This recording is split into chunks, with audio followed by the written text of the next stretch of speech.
I'm here. Well, welcome to the Prospect Podcast on a Friday. Coach Schumann here. I am here as always with Coach D, and we have our fantastic guest today, Coach Goff. We're excited to talk to him, dive into some D3 football here, and really dive into that whole process. Coach Goff, born and raised, I think in PA, if I'm not mistaken, played down in Susquehanna in college, and was with Defiance College as his first head coaching job, and then came to the College of New Jersey, I think, for 6 years. Was there, coached at high school for a year, and now back in the college game at St. Vincent College as of this 2025. So we're excited to talk to Coach and really dive right into it. Dive right into everything with respect to football and Division III level. And Coach, if you can welcome to the podcast, first of all, and then if you could dive into your background and any things that I missed in my brief summary there, please dive into everything from playing to coaching to all the way up to where you are today. Boy, thank you guys, first of all, for having me on. Man, I dive into that whole thing. We got a lot to talk about. Yeah. As you mentioned, I'm from Pennsylvania. I'm originally from Northeast Pennsylvania, a small town called Montrose, Pennsylvania. So, are you guys Giants fans?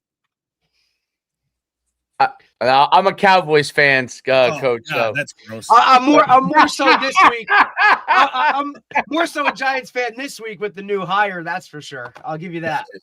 I'm a big Birds fan, but I bring it up because we have our most famous alum played O-line for the Giants, Chris Snee. Chris Snee. He was a freshman when I was a senior in high school. So that's Montrose's claim to fame is Chris. I know Chris well. Yeah, great guy. The son's a stud. Yeah. Apple doesn't fall far from the tree. Yeah. Chris was a baller in high school and obviously had a tremendous college and pro career. But yeah, I played at Montrose, and like you said, I went on and played my college ball at Susquehanna University in Central PA. From there, I got into coaching kind of immediately. I had thoughts of being a teacher and a coach, but I was really good at college. I wasn't the best at the academic part. I had college down pat, but so it kind of led me in a different direction, and I think that led me in the right direction, getting into college coaching. So from Susquehanna, I went right on and did a brief stint at Muhlenberg College as an intern under Mike Donnelly. So fortunate to get my first year under my belt with a coach like him. That from there, I did a couple years of high school at a local high school in the Allentown area, Emmaus High School. And just decided I wanted to get back into college coaching. I knew it was what I wanted to do. So, I had stops at Cortland State, Washington and Jefferson. I was at Rhodes College down in Memphis, Tennessee. I was at Salve Regina up in New England. Like I said, Defiance, and then 7 years at the College of New Jersey as a head coach. And my wife and I met when I was at Washington and Jefferson, and she's from Eastern Ohio. So we kind of made a decision to kind of move out that way. Had a tremendous experience at TC&J, and it was a tough decision, but we felt it was kind of best for the family at that time. So there was a high school that had talked to me for a couple of years. So I took a job with them, and just not for me. I don't know if it's high school football or if that place just wasn't for me necessarily. So I was fortunate to get back into the college game at St. Vincent, which is a place that my time at W&J, St. Vincent had kind of resurrected the program in 2007. And I remember Coach Sirianni and I kind of thinking hey, that's a place could get real good real fast. So it's fortunate. I'm fortunate to be out here and getting the opportunity to kind of build a program, which really never, it's never really taken off, I think, the way people anticipated. So we're bringing kind of a new way to do things and a new approach. And, it was a tough year from a wins and losses standpoint, but I think we did a really good job of kind of setting the tone in terms of the culture last season. And we're doing a really good job on the recruiting trail right now. So we're excited to see what the future brings. Coach, how has the recruiting part changed for you since when you were at TCNJ to coming now to St. Vincent's? That whole evolution has probably been pretty great, especially since you started as a head coach in just a short time period. Everything has really changed tremendously. What are some of the things that you've changed and you had to change up from a recruiting standpoint?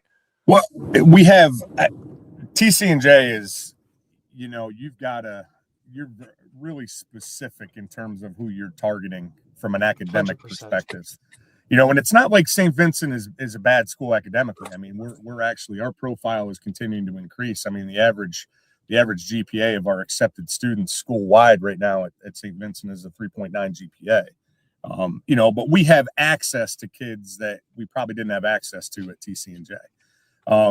We also don't have early decision, so you don't have to be as aggressive early as you did at TC&J. But to be honest, we're still doing that, and it's really paid dividends. We started the recruiting process on our 26 kids last April, and we've had 320 kids on campus since last April. Right now, we've got 30 commits, we've got 20 deposits, so we're feeling really good. And to have all that by February, we're tracking in the right direction. And it's really, we've kind of taken the model that I utilized at TC&J and kind of brought it to a place that I don't think traditionally operated that way. I think they typically went later in the game. So right now it's working well for us. And you obviously you get different, at different times, you'll get a new batch of kids that you're obviously going to have access to because of the multiple signing days, because of the portal. And realistically, the portal, I think, has helped a lot of us at the Division III level. I think we're accessing kids that we traditionally haven't been able to. So where a lot of people are out there complaining about it, like we're kind of like, well, hey, we occasionally lose a kid. Like we lost our tailback. He went from the PAC to the Sun Belt. So he's going to Louisiana Monroe. So for him to get an opportunity to go from Division III to FBS football is huge. He's the real deal. And it sucks that we're going to lose him, but when something like that happens, you're just happy for the kid. But for the most part, the portal isn't affecting us the way I think it is some other places. As long as you're operating the right way, as long as you're treating kids the way you should treat them, as long as your institution is doing the same, and so I think it's been advantageous to us in a lot of ways. Yep. No, that's I think the portal is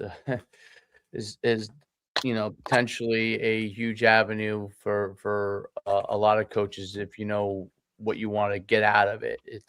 There's definitely some great things to be able to done from that standpoint. And I'm sure at TC&J you probably had to have more guys from a high school standpoint just because of what you're looking for from an academic standpoint.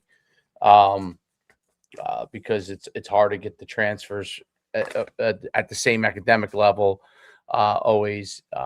But it's really interesting because you built up at TCNJ and you were kind of like really like I think you had at that time you had the best record that they'd had for a long time. In your last year, I think it might have been.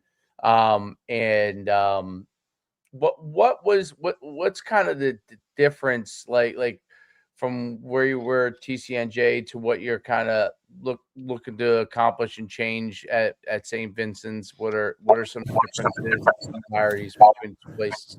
Really, I mean, it's almost an identical situation. Obviously St. Vincent's a smaller institution than Right. TCNJ. So we're a small liberal arts institution, small private.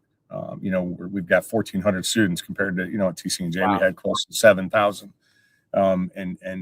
But at TCNJ, after our first year, we had 75 kids in the program. So we had to build that roster, so a big part was kind of rebuilding the roster. We finished the season with 61 bodies here, and we were fortunate that we haven't lost a lot of them. We only had 10 seniors in the program. There was a lot of retention issues at St. Vincent in the past. And that's kind of what we walked into. I mean, I started this job at this point last year. I think just January 20th was like my starting date. We didn't have a staff in place fully until March. So it's the same thing in terms of we have to build the roster. We want to get this thing up to 115 kids. I don't want to be in the world of like 150, 160. I think 115 is a good number for our resources and what we can do. So are there roster limits, a lot Coach? Of similarities. Do you have a roster limit like you did in the NJAC where they cap it?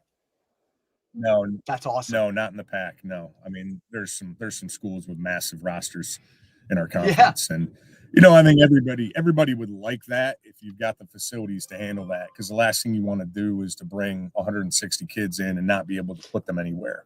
You don't have 160 loggers.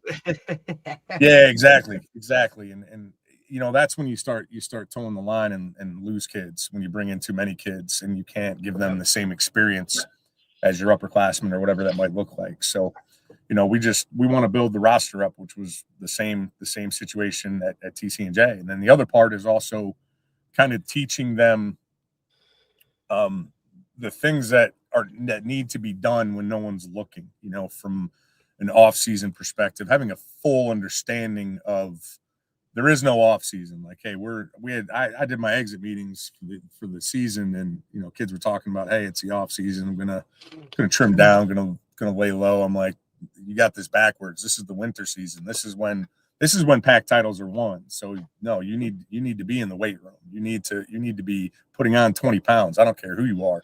I don't care how fast you are in February. I care how big and strong you are. So we're still building culture when it comes to some of the things behind the scenes, which is very similar to what we did at TC&J. Right. And I think for a school like where, where you're at and whatnot, like, you know what I mean? Like you have to develop that before you can pull anybody in, right? Because now you got to sell a product that's made. These guys will get on campus. They'll look at the roster. They'll be with other kids. And if it's not what you're saying, it's not going to be, they're not going to come. It's really kind of how it works. You have to kind of build that foundation, so much off the field before you can do anything on the field. That's just a direct correlation, so you got to build you got to build the foundation in order to build a really good house. You know what I'm saying? Like you want to do it the right way. It's just a matter of, does the administration give you the time to do that, right? Because in this crazy world that we look at now, and I think that's where, Division III level of ball gives you a little bit more leeway than the upper levels in terms of turning it around and allowing you the time to establish it, right? And for the most part, put your everything that you want to in place where, the higher the level, the more pressure it is. And it's why you see guys go into the transfer portal right now, because they need a ready-made player who can step in and change seasons, right? Like, Signetti does this at Indiana in 2 years and he's a national champion. Like, who's going to take that? How many guys are now going to just take that model and think that they can just go to the portal and make it work like that? Which is, look, it's one way to skin a cat, but I don't know if it's the most successful way to do it. I don't know if everybody's going to have that success, but look, we'll see. I think for that program that you have, what type of player are you looking for? What does it take? When you look at it, look, you said you had 20 deposits, because that's what I go to at D3, right? When the money's there, like they're coming, you know what I mean? Which is pivotal. I don't care how many guys verbal or say they're coming or, hey, I'm going to take a bit. No, dude, like you've paid your money, like you're coming here. So what is it that's, other than you and the foundation that you're building, right? Like what is the packages that you're putting together? What type of player are you looking for when it comes to, a St. Vincent guy? Like, what areas geographically are you looking at, right? Where your coach is at and kind of how are you building your roster that way? I think, it's a fine line as you're trying to build things and who you're accessing. And one thing I've always believed in, obviously everybody wants to go after the kid that's ready to go. But I think we also look in terms of when we talk to coaches, when we see a kid, when we meet a kid in person, we're looking not only for a kid who might be ready to rock and roll, but we're also looking for a kid that we feel we can develop. Because I think that's something I've done really well over my career, and I've instilled in my assistant coaches is that lost art of development. Just making sure a kid is. Yeah, I mean, listen, you can go into the portal at the D1 level and go get a kid, and it's kind of like it's what you have to do right now because you need immediate success. But I think when you go ahead, you get a kid who might be 6'3", 205 pounds, but you're looking at him 2 years down the road at being 240 pounds. You know what I mean? Like you've got to be able to see potential in some kids. So I mean, we kind of look for both. Like, are there flashes of greatness on that film where we're going to take it upon ourselves to try to bring that out on a consistent basis? And I think that's part of what we look for outside of just obviously you're looking for a kid who can just straight ball, and we're looking for the best possible football players. Obviously everybody needs O lineman, D lineman. That's our huge need, but we're not, we get close to the numbers in terms of what we might want to bring in. If all of a sudden we got a kid who's just a tremendous all around football player, then we're going to want to go after that kid, and we're fortunate. I think we've got really competitive packaging that we've seen so far. And I think we're on the right kids. I just actually talked to Danny a couple of days ago because Mike's the head coach at W&J, and he's one of my biggest mentors.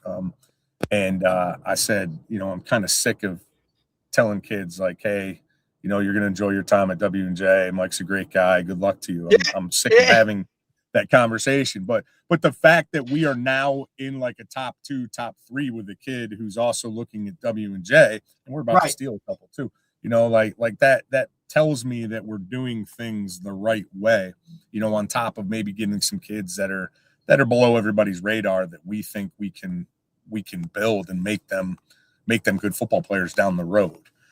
So I think that's that, it's eventually you get to a point where, you can target really specific kids because you've got it rolling.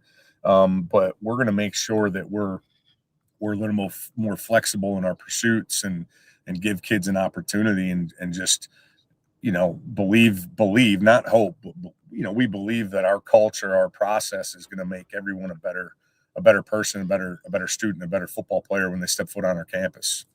I think it's something too, Coach, and I'm glad you mentioned it, right? Like the development piece is like, to me, that's why I got into coaching because of that. I love, especially at the high school level, right? It's why I always ask to coach JV. I just like watching those guys go from the skinny, non-athletic, haven't hit puberty yet, freshman, and now by the time they're a senior, they're a starter or they're stealing snaps or, maybe they're only playing specials, but you've just seen the development on and off the field of that kid. I think it's something that's just, there's no substitute for that. That's the part of coaching that I love, that I feel a lot of, and I hate to be the, the older head in the room and all that kind of stuff, but some of these younger coaches that just want to jump in and call plays and be a coordinator and do all the, look, that's great. You can run a 10-minute individual period based off of what you picked up off of YouTube, buddy. But like the development side of the athlete themselves is really what it is. And it's kind of unfortunate that at the higher levels right now, you're not seeing much of that because the development has started at such a younger age, which is a whole different conversation, right? Like these kids, you're just getting a better developed athlete already, that sometimes that work that still needs to go in, right? These guys they're not willing to put it in because that's not really where it's at, or the athlete's already beyond what they're capable of putting in terms of development. But it's why I also love the Division III level, is because you do get a developmental guy. And look, if you do really well here, buddy, and you're the, conference player of the year and you start all over and you do really well, you have the opportunity now to go up. And if you do it the right way, I'll support you in that. And we've talked to a bunch of D3 guys, lower level guys, that they're in favor of that. because you're still getting a player, a high-level player for 2 years with a hell of a chip on his shoulder that's going to do everything you say. And if you're going to be in support of him making that jump, well, now your program looks good too. Like, hey, I'm producing guys that are going other places, right? And at the same time, you're getting wins and you're, developing whatever. I think that's just it's a different angle to the way that college football is at the Division II, III, NAIA level now, where guys are going up, back when Coach Shu was at UConn, like guys didn't do that. You know what I mean? Like you only transferred down and it wasn't talked about and you weren't courted. You know what I mean? We see Division III guys, like you said, you have a guy that's going up to an FBS level. Like that's really where we're at now. The coaches that have been embracing that, like they're sitting in a different, they're in a different pool of the other guys that, just want to kind of like, well, that aren't in support of it, I guess you could say. So it's a really cool thing. It's part of the game that you have to. I learned a long time ago you have to adapt. Dan Lounsbury used to talk about that all the time when I was at Cortland about it's essentially if you ain't green you're dying. You've got to make sure that you're constantly growing as a coach. In today's landscape, I mean it's crazy. Maybe we don't like it, but I mean you better keep your mouth shut and do things the right way. And make sure that you're doing everything you can to support these guys.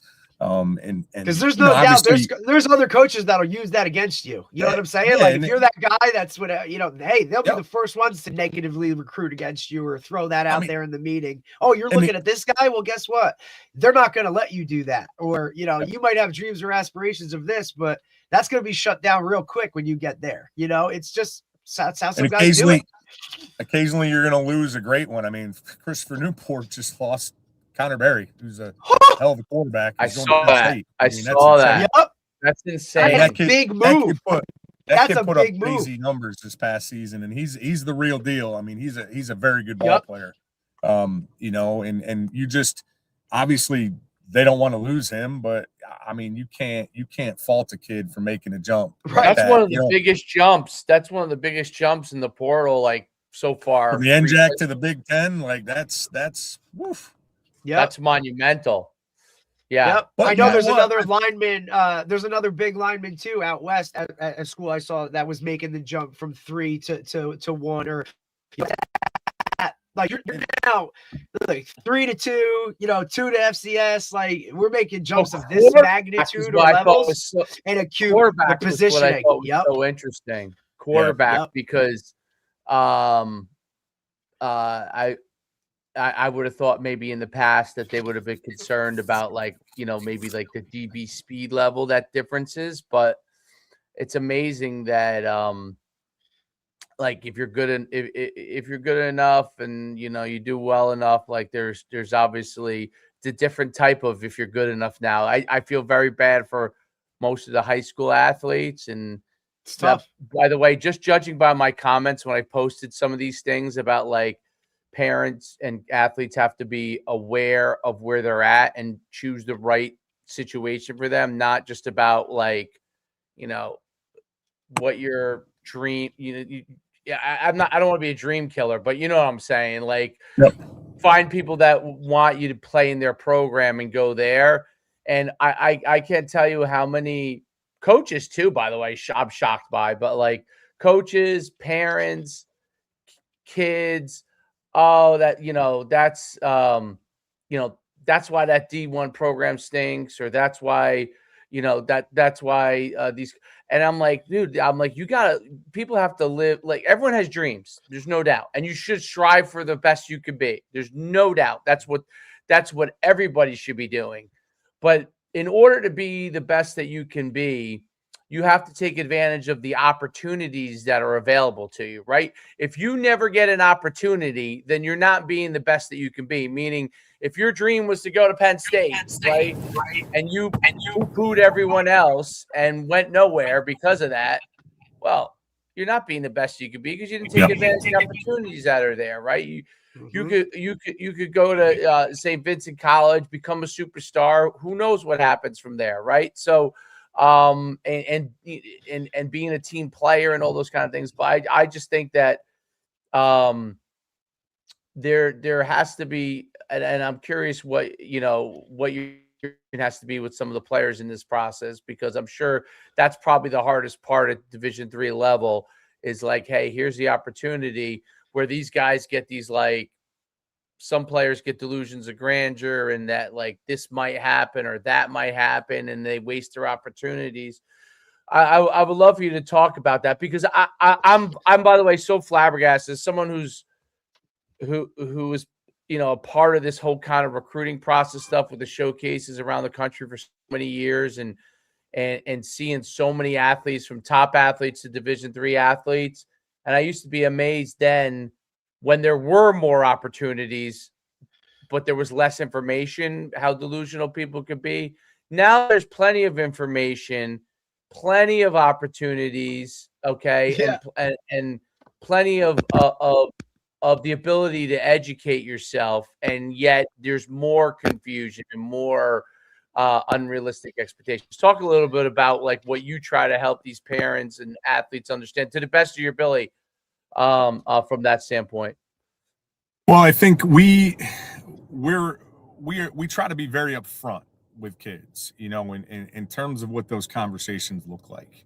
And I'm crystal clear with our guys that, like, hey, if you come to me and talk about portal, we're going to have an honest conversation about what that looks like. And then we're going to have an honest conversation about what your goals are, what you're looking to do. If you're just disgruntled and you're looking at other Division III schools, odds are I'm probably going to pull you off the roster, and you and I are going to have a conversation come August, because that's a different deal. Yep. That's when you start getting into the whole idea of, hey, do I want to put the work in to catch who I need to? Am I doing the things that I'm supposed to do? Now, if there's other things that are leading into that, like, hey, this isn't the major that I thought, this is what would I, so we get in depth with those conversations. It's not like I instantly alienate a kid, but I like to have good dialogue about that. Right. But if you're a kid that that would be a really hard conversation. Yeah, absolutely. But I mean, I think it's important. Like I tell people all the time in the recruiting process, I'm not smart enough for smoke and mirrors. I'm an honest, upfront, blunt guy when it comes to those conversations. So when they come in to talk to me, I'm going to be honest. I got one young man who was asking me about if I feel he can move up, and I flat out said, no, you don't have the tape. And nobody's jumping in the portal looking for a kid at a lower level that they have to develop. That's not what the portal's about right now.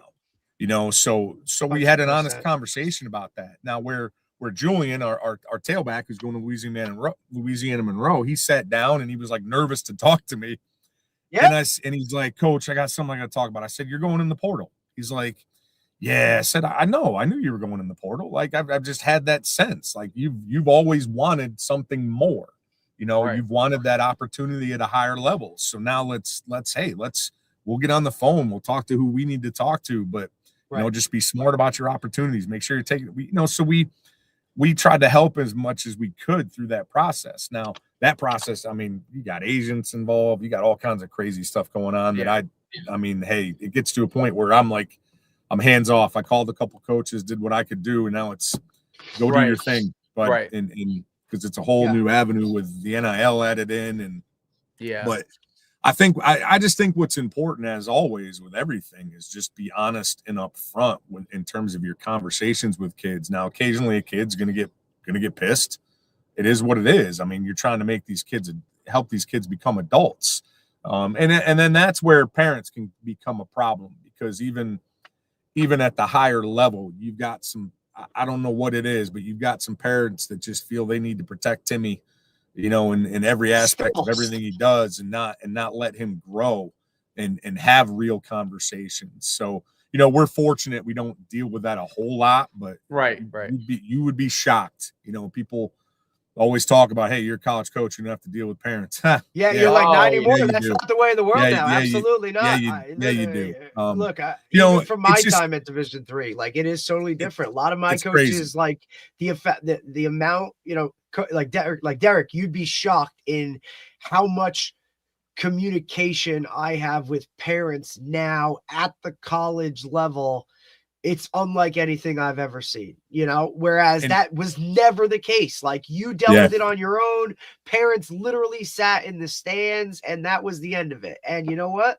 That ain't it anymore. Like, college ball is different. they probably get mad at me because, again, I won't have conversations when it comes to playing time. Like, I won't talk to them about it. We're obviously there to be supportive if there's other things going on in their kids' lives. But a big part of this is trying to help them grow up a little bit. But when you start talking the amount of money that's involved too, like, I think a lot of parents are even more eager to get into that process. Absolutely. But I think you just got to be honest and upfront, and you've got to have a set structure, in my opinion, on how you're going to handle all of this. As Derek, as you kind of mentioned, like, if you're a head coach and you aren't willing to help a kid try to get to a higher level, I mean, ultimately you're hurting your program, because then that next borderline kid that's thinking about you, and he's kind of ticked at the way things are going in the recruiting process, like, he's not even going to consider you if he knows that you're a coach that if he walks into your office and you're just going to rip him for joining the portal, it is what it is. But I think also this is where D3 coaches don't get enough credit too, is I think we're at the heart of developing a lot of these kids too. Yes. And, I think it's almost like, and it's not, I'm not knocking Division I coaches, because they're in a tough situation right now in terms of how complex they can get with their systems, how much they can really implement. Because, I mean, God, if you're going to have a quarterback for 1 year, how much can you actually do?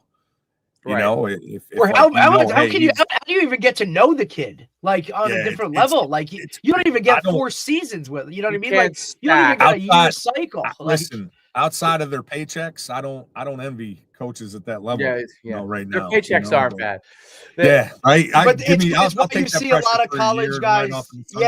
Oh, hell yeah. Hey, what's the best job? A fired college coach? Like, kids can just sit, you know what I mean? Like, some of these guys fired Division I college coach. That's because I mean, you look at a lot of. Trust me, I'm not. I'm not leaning on a $46 million buyout if I'm exactly right. But I mean, look, that's why you see a lot of, like, those college assistants really kind of pushing to get into the league, where there's just a lot more structure and they kind of know their guys, and you're not so focused on recruiting your room every day, and you never know, like, all of a sudden, the third string center wants $1 million when he doesn't even have a snap under his belt yet. Or, I've seen guys go through it firsthand of, like, recruiting their room every single day, and guys that haven't even showed up yet asking for this or that, or you're in a way it's why you see, like, Nick Saban getting out of it, Mac Brown, you know what I mean? You see even Jeff Hatley, who left Boston College to kind of go to the pro ranks, and now he's going to be a head coach. Like, these guys, it's college football at that level is in terms of coaching is really hard. Like, it's so much off the field stuff that what am I actually coaching? Like, look at Chip Kelly, who went back to being a coordinator just to get more into the game, like, to be more X's and O's, right? Because all the other stuff and the fluff and all the stuff that goes into building a program, it's a lot more off the field than guys see. It's tough. Wild. And I mean, look at Arch Manning. Arch Manning could have retired from football before he took a snap. Right. Carson Beck, realistically, dude, you can retire. He hasn't got a class in 2 years. What are we talking about? And his girlfriends look a lot better than, no offense to my wife, but I mean, like, come on, buddy. Obviously, everybody would still love that opportunity, to go out there and coach in front of 110,000 people. But it's a tough thing right now that I think the vast majority of coaches at every level would say, like, hey, they let this thing roll without having a lot of guidelines in place. And I think everybody's probably, regretting a lot of things that are happening right now. Like, is it really what's best for the kids? Is it really what's best for college athletics? And I don't know that many people would say yes. So it's a tough situation that we're all forced to kind of navigate in a new way. But, the fun part is you're still coaching football. You're still working with 18 to 22 to 23-year-olds every day. And there's still a lot of fun to be had in doing that, whatever level you're doing. You still get to go out on that field every day in the afternoon and coach the game you love. So. No doubt about it. Talk a little bit about with the high school athlete, what you try to educate them on from that standpoint, because obviously that's a complete, and D3 definitely much more so than all the other levels probably are still developing athletes and probably have a higher percentage of high school players as a whole coming in. Talk about that. So what I talk a lot about with them is don't let the new way overwhelm you. You know what I mean? Like, remain in control of your situation. So sit down with your family, figure out your pros and cons list. Think about the things that you're looking for, with your institution for the next 4 years. Think about the things that are the most important to you in terms of what your process needs to look like. Don't let the guy on the other side of the desk, when you go into that meeting at a college, don't let him dictate kind of the process. Just make sure that you remain in control of things. Because ultimately, at the end of the day, you're still looking, as we all say, like, hey, it's 4 years to set up the next 40. The odds of playing in the NFL are slim to none. The odds of playing college football are slim to none.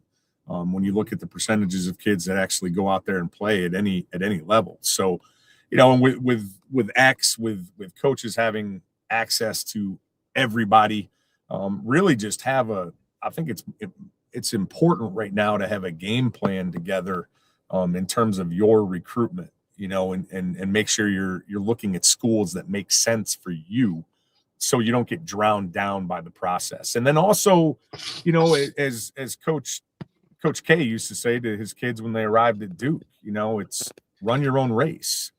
Don't worry about the other crap that's happening, with your teammates. Don't worry about what's being posted. Don't worry about any of that, because I think that's when kids get in their own head, because they're too focused Absolutely. on what's happening with other kids. You just and parents as well.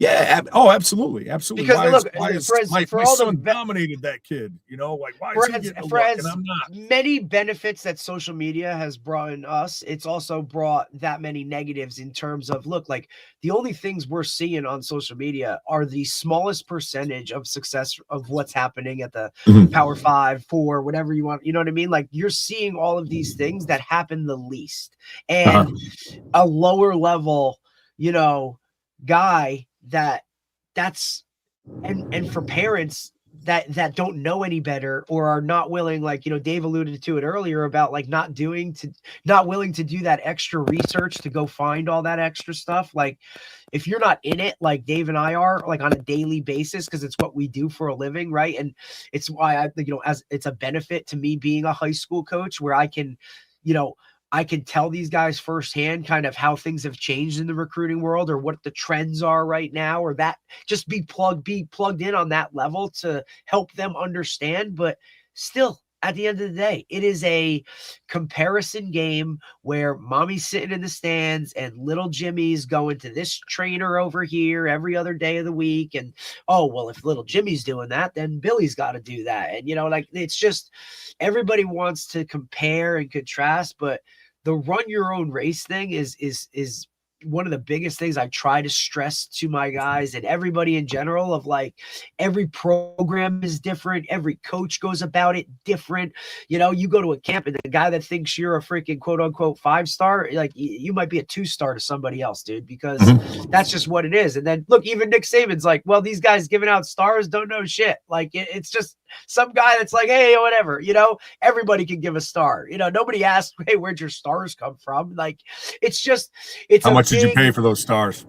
100%, right? And that's the other, there's a monetary part to this. Like, because what if mom and dad can't pay? Or what if it is just mom or just dad? Or what if it's grandma and, they can't pay for all of these other camps or things or that or whatever. So now the kid doesn't get as much exposure. And, like you said, it's why coaches that do their homework and look at the full picture of it, it's a different world for them, but at the same time, you have people that just want to play the compare and contrast game and do whatever social media tells them to do. And, this coach messaged me. Well, what does that mean, dude? Like, to some parents, that means the kid's got a scholarship offer, and that could be the furthest thing from the truth. It's just that type of game of where if you're not plugged in and you're not, on it. It's why the transparency aspect and the communication is the biggest piece to the puzzle. Like, go to a guy who wants you, and he eludes that when in your conversations, and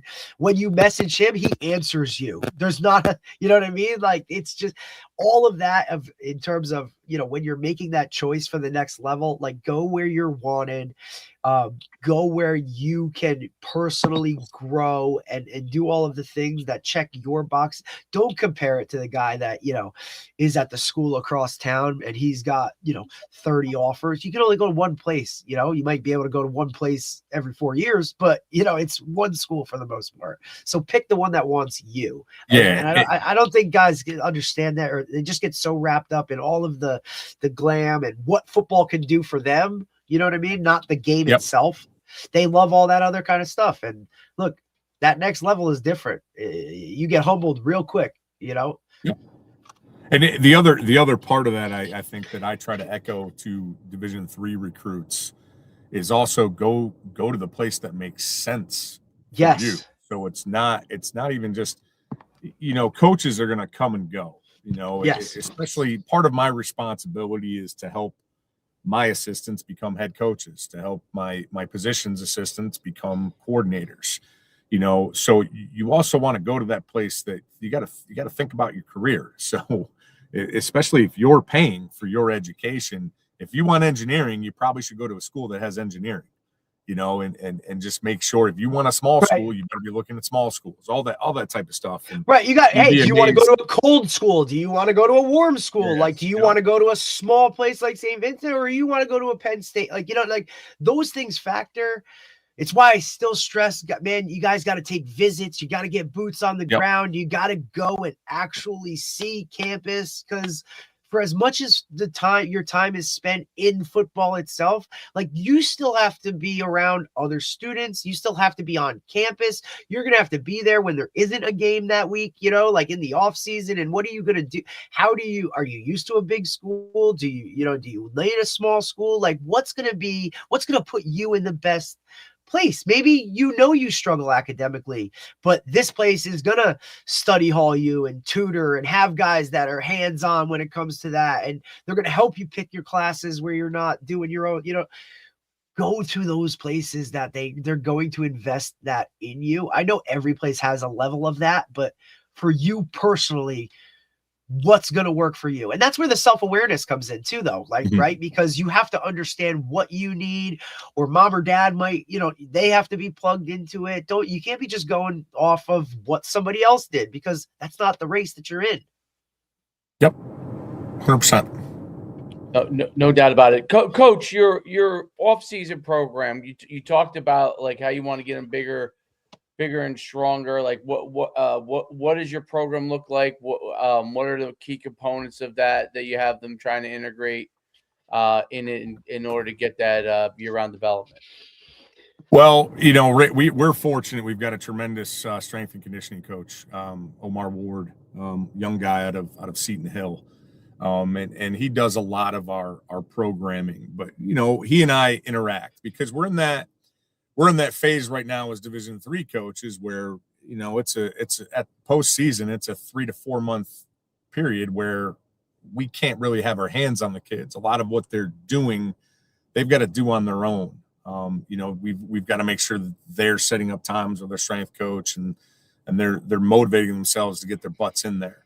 But in terms of our program structure, we're going to be in a hypertrophy phase right now. We just, like I said, we want lean muscle mass. I've actually talked with Coach Ward for a brief time. We're doing old school German volume training, just 10 sets of 10, pushing them away that they haven't been pushed. He told me we've had some guys that have had to go back and forth to the bathroom, which is that's what you're hoping for, so we're constantly trying to challenge them in ways that they're not necessarily prepared for, because I think that gets you ready for adversity on the field as well. But we'll gradually change our programming as spring approaches, where we're going to be focused on just doing some things where we're going to start to try to get them in a shape a little bit, and then obviously prepare them for game weeks throughout the summer, in terms of what our rest sets look like and all that type of stuff. So our programming is constantly evolving based on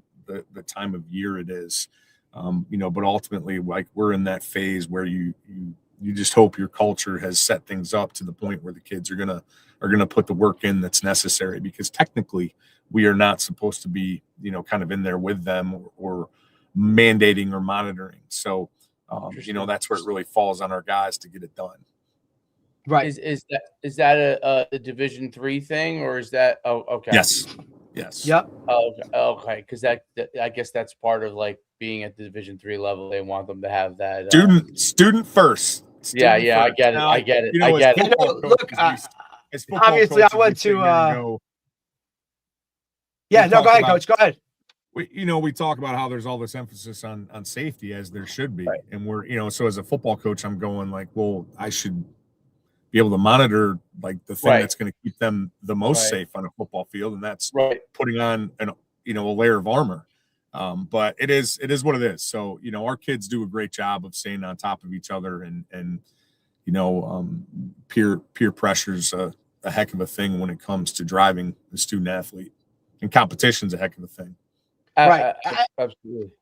Yeah. I mean, look, I can remember, I graduated from Montclair State, and, I started out at Sacred Heart, which was, look, we finished the season on Saturday, and Tuesday we were, 5 a.m. lifts. Like, here we go. And, then transferring to Montclair State, it was like, all right, end of the season. And it was like, hey, we're going to have a meeting when we get back for the winter, for, fall, for spring semester. We'll talk about like, hey, you guys got to be in the weight room a couple days a week, and we'll figure it out from there. It was a very different off-season setup, and that was when I was there. It was the first year that they were allowed a football during spring, right? Like before that, it was spring practice, and we were using like towels and shit, like, because it wasn't that, organization. And now I look, and, last year Montclair State's traveling out of the country to go play a freaking spring game, but it's just changed in a way. And it's different. Every program kind of does it different.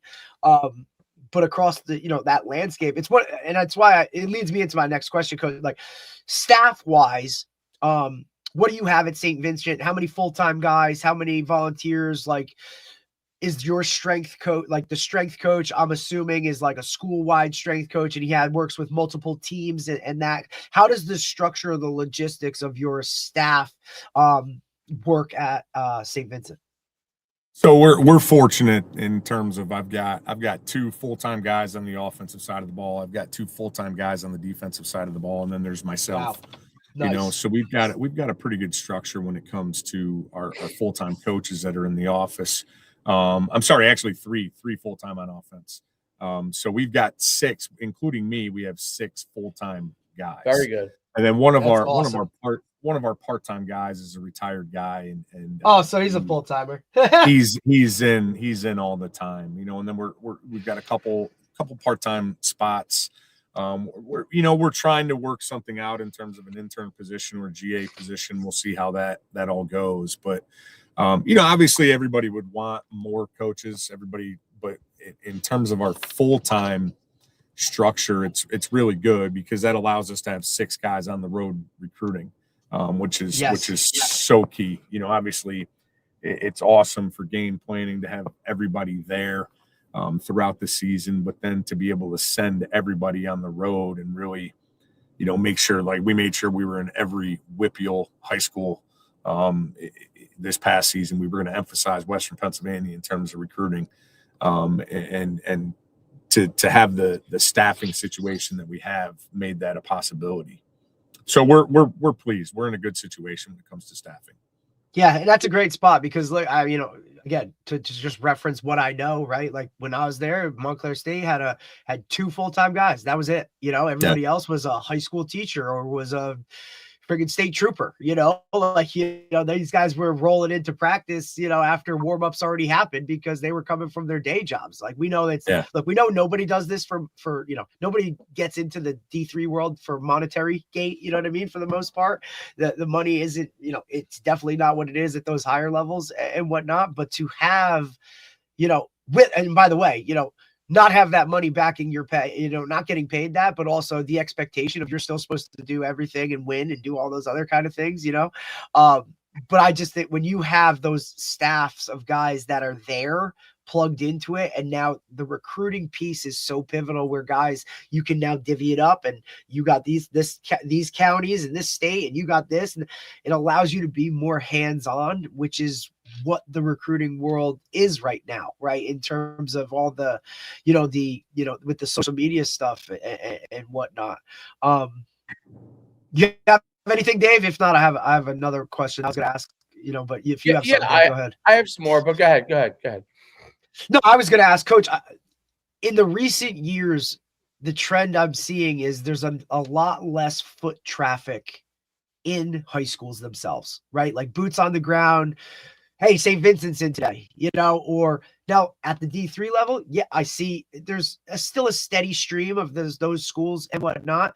But at the higher levels, unless you really have a guy, like they're not coming through, or unless they have a relationship with our head coach who does have those, higher level relationships. But the foot traffic within a building, within buildings themselves. Do you still get out on the road and go and see guys and sit in offices and high schools and all that? Are you still doing all of that? Oh, absolutely. Yeah.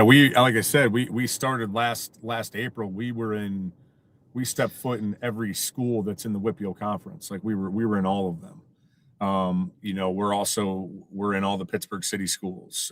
We get up to Erie. We make sure we were in schools in Maryland. We were in schools in West Virginia, in Ohio.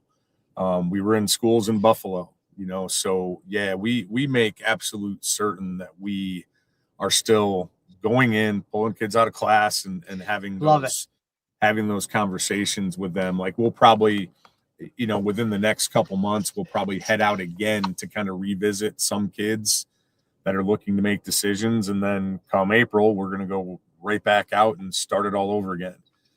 It's one of those where you kind of wish as a Division III coach there was a dead period, but there isn't. So it just never stops for us. And we just felt, especially as we're trying to build something, that we need to make sure that we have our face out there.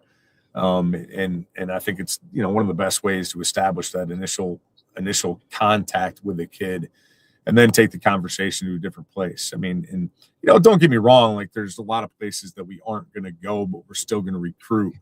And you try to answer all the DMs, on X and all that. And like kids need to understand, man, that my recruiting coordinator said he had a meeting with a guy at the convention about he's developed software that it'll take the information from a kid that you follow on X and put it into an Excel document. I'm anxious to see this thing because I get lost when it comes to keeping up with my DMs, and that's where you hope kids, like, you feel bad for kids, but you hope they understand like how quickly those contacts can sometimes get buried.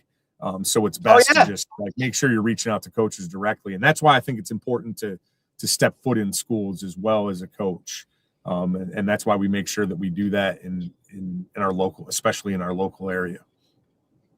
No doubt about it. You might have to have a conversation with Coach after we get off air here about some of the AI stuff that he's using, Coach, and maybe you can get somebody, an AI assistant to kind of help you out with that.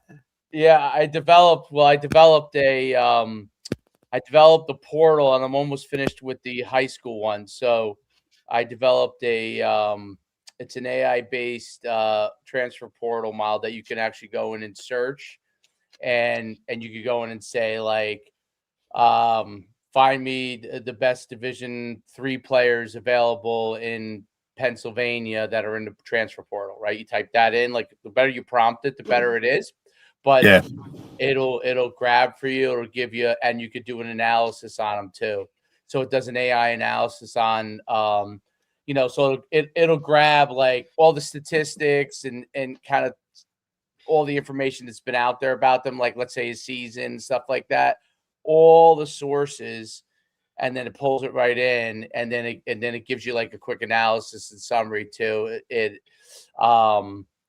It's pretty cool. Like at the higher levels, it gives you like, NIL ranges and stuff like that. But at any level, it gives you the ability to like kind of hone in on is there a guy out there that I might be missing that I could go and possibly, talk to, even a higher level that drops down or stuff like that.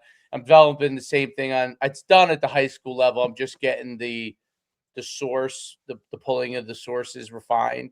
But yeah, I mean, that's coming out. Those things are going to start to come out a lot more because of AI. Yeah. I think that will really, I hopefully could streamline the process, because that was really my question.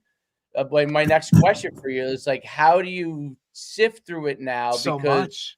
So much. because the streamlining of the process is, I mean, when Twitter, when it first became a thing, it was great, right? Like you could go in there, you kind of, not every single kid was on there. Most of the serious kids were on there, and they DM you, and you're still overwhelmed, but like you can kind of sift through it. Now it's like crazy. Kids will just send, I could only imagine what they send. You know what I mean? Like, here's a link. Go look at me. Like, okay, great. Right. Like, Or just the amount, Dave, right? what am I supposed to do with that link?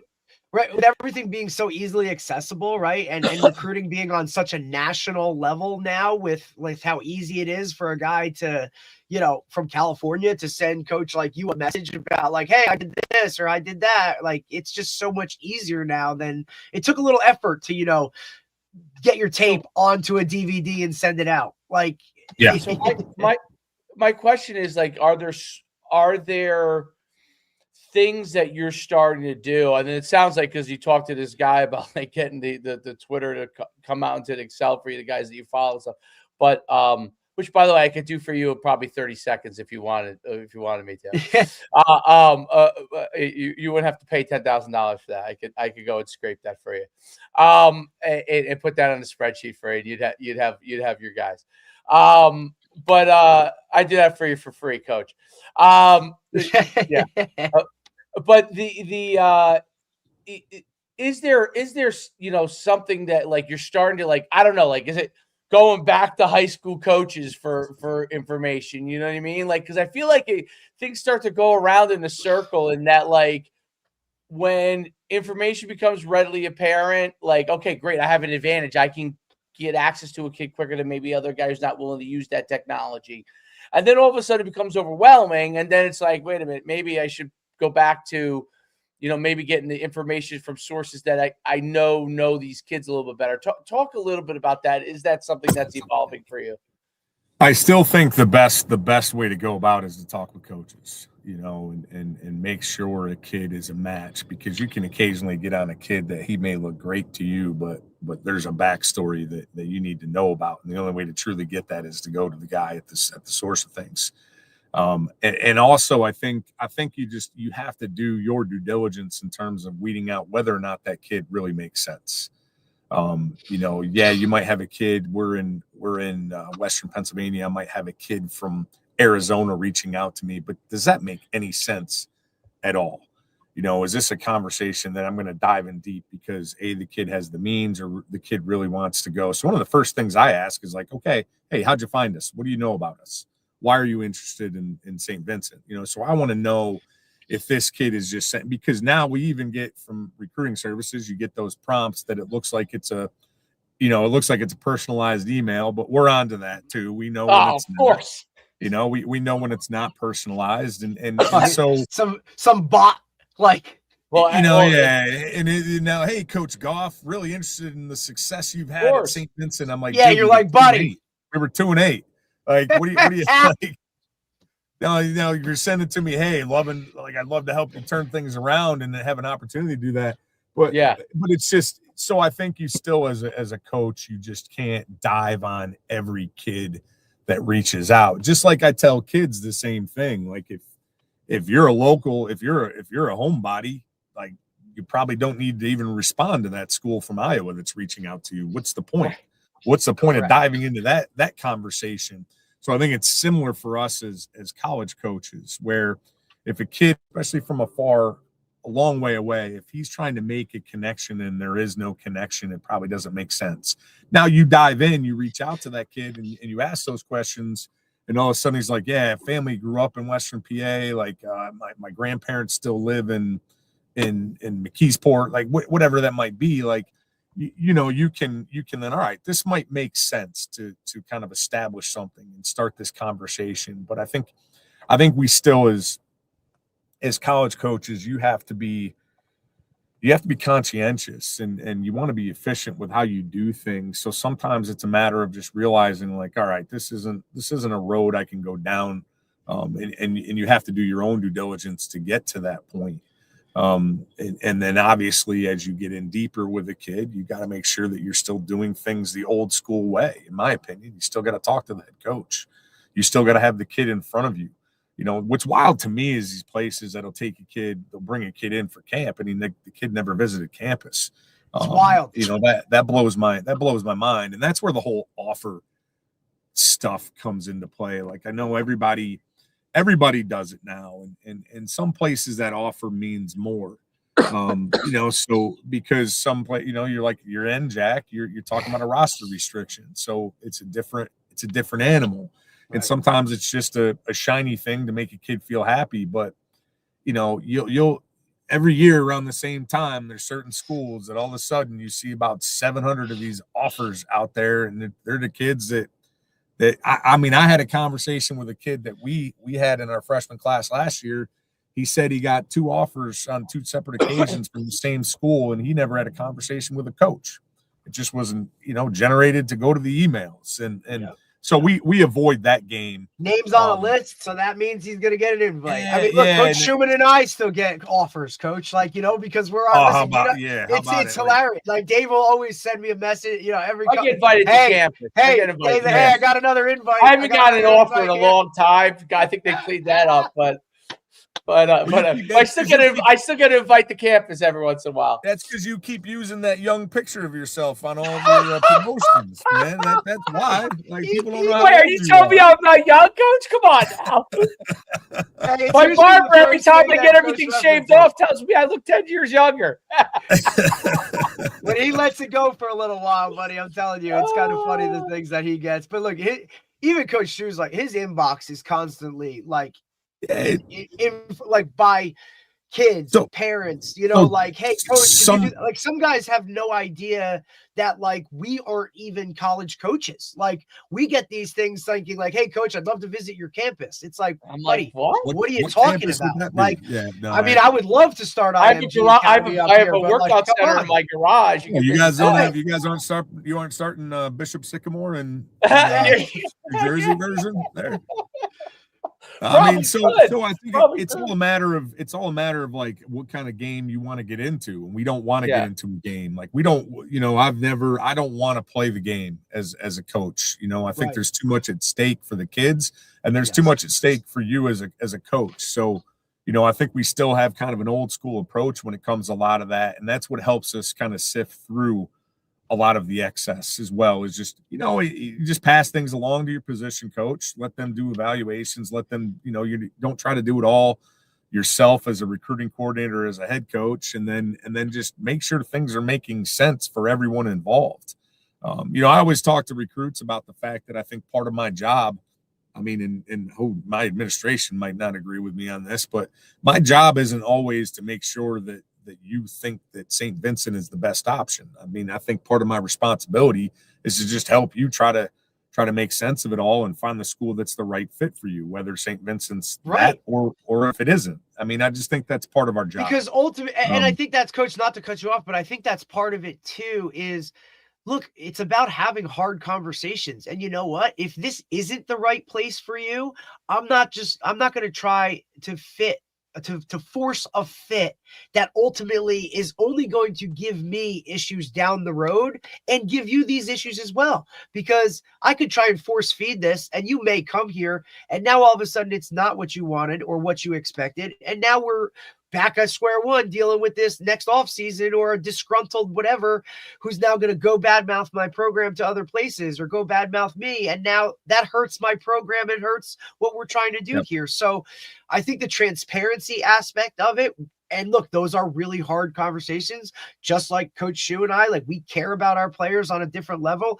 We're going to have to tell you, if, like, most times we will tell you where you're at, right? Like, don't want to be dream killers, but buddy, you're a junior. I don't think Oregon's coming. Like I think we need to realistically reevaluate this. And it's really hard though, right? Because they look at it like, well, Cooper Kupp did it, or Puka Nacua, like these guys did it. It's like, buddy, that's the 0.3%. Like, but social media shows you these are avenues that can happen. I want you to show me I'm wrong, prove me wrong. I hope it happens for you. But realistically, let me help you get what's going to be the best situation for you. Yeah, and we have that. We'll have that with kids, especially when it comes to like what their goals are after their 4 years. I mean, I had a kid the other day on campus, and he's into the trades. He ultimately wants to be an electrician. So he's like, I was thinking about maybe majoring in business. And I'm like, I said, listen, I'm not saying that that's wrong for you. And then I instantly pulled up Alfred State's website for him. Right. I said, hey, listen, this is a place where you can do trades and play college football. Or think about the apprentice school is going to pay you to go there. And so I think that's important rather than convincing a kid to do something that might not be the best for him, but also explain to him, because a lot of kids don't understand potential options out there. But again, some people think that that's probably nuts on my part, and you should always be trying to listen. I tried in the past, like when I was a young coach, you got an engineering kid where you're like, well, you can take math and physics with us and then transfer and do engineering like that. We've all played the game. Now that I'm older, we've all played the game. That's not the way I want to handle things. Right. And I just we've all been there. Yep. And I just feel as I've gotten older and I think when I had my own children, I mean, I've got a 9-year-old and a 4-year-old, but I'm already thinking about how I would want them treated and how I'm going to approach things from that end as a parent, and then be able to look into a coach's eyes and go, man, you're full of shit, dude. And you're selling something. So I don't want to be that guy, understanding how I will view that guy. So there's a lot of different ways to do things. We just, I think we just try to do things the right way. And occasionally you do, occasionally you don't. You win some, you lose some, and that's just part of the job. It's part of our responsibilities. Yep.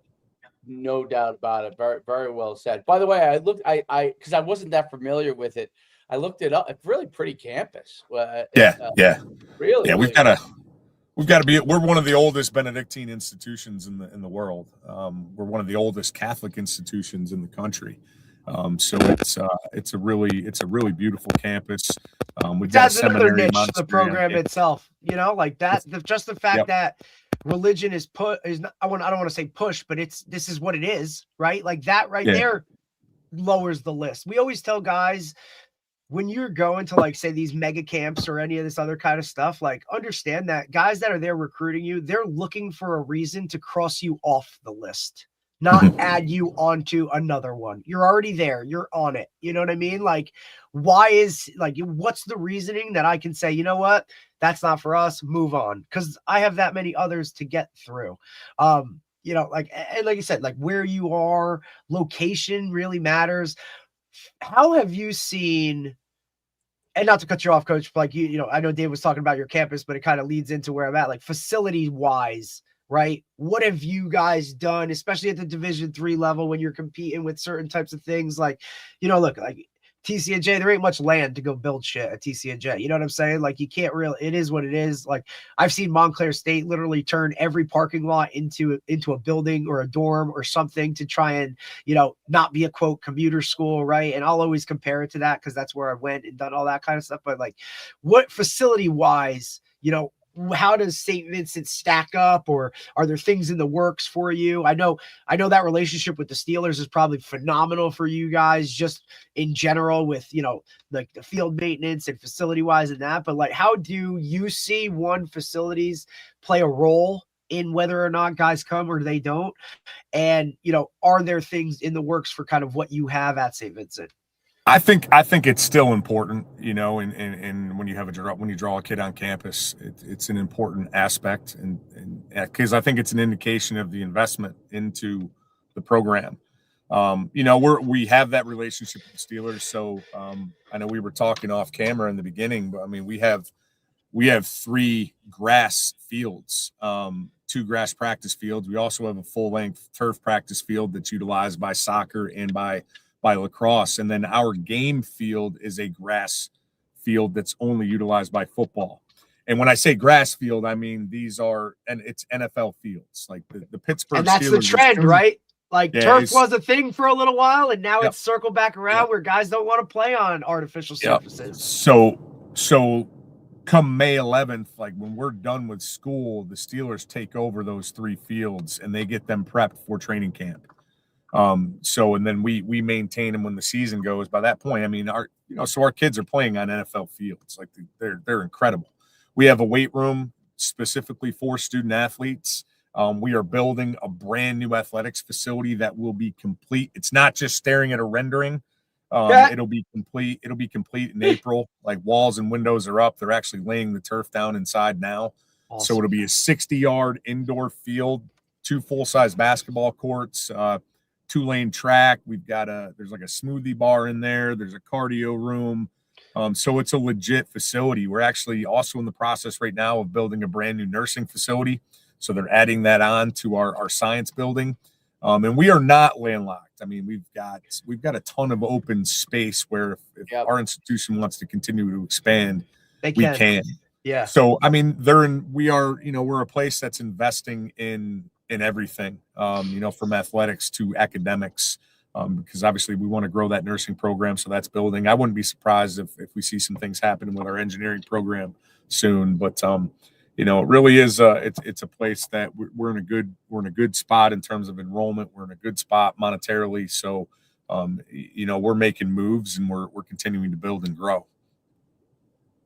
No doubt about it. Really cool. So, yeah, I'm gonna say I was like, wow, there is a ton of land to continue to grow, and I think a lot the PA schools, especially at Division III level, I think you have that nice land to be able to continue to grow, and they're all the areas like Latrobe, and it's so cool how they have their own little like downtown, like right, right nearby. You know what I mean? So it's not like you have your campus that's there. And then if you want, you can go, you could go to the little downtown area, which makes it cool. So it's separated, but it's right nearby, so really, really cool thing. And it's great having you on. It's great talking to you about the program. I think it's amazing how college football just continues to like it's the same sport on the field. I mean, I know that systems evolve and all those kind of things, but everything around it continues to always evolve and change, which I think is wild, but still ultimately comes down to people, and being able to take care of that part of it. Coach, it's been great having you on. Much continued success. And if there's anything we could ever help you with, man, we're glad to. I appreciate that. It was a lot of fun talking with you guys. Thanks, no Coach. Appreciate you taking the time, man. Enjoy. Absolutely. Have a great day. Have a great weekend. You too. Right, take care. Talk hey, soon. Stay out of that snow. Yeah, right. Impossible. Snowmageddon. I know. Listen, there will be no bread, no eggs, no milk at any supermarket, 7-Eleven, stop them, whatever. It's pandemonium now. No salt, no shovels. Like Jesus Christ. Oh yeah, you know what I mean. How much milk can we drink? Like, good luck. Stay safe, guys. Thanks, buddy. Talk soon. That was great. Really good stuff. I actually totally forgot that the Steelers still did camp there. I didn't even know, but yeah, obviously everybody has their own, but obviously a lot of the NFL guys have their own places now, right? Their own facilities. Oh, it's gorgeous, Dave. It's gorgeous. And look, you said it, like those PA schools that have that area, that land to go and do those things, right? Like it's just a matter of you have so many of those small little quaint colleges, like Division IIIs, like dude. And here's what's crazy, right?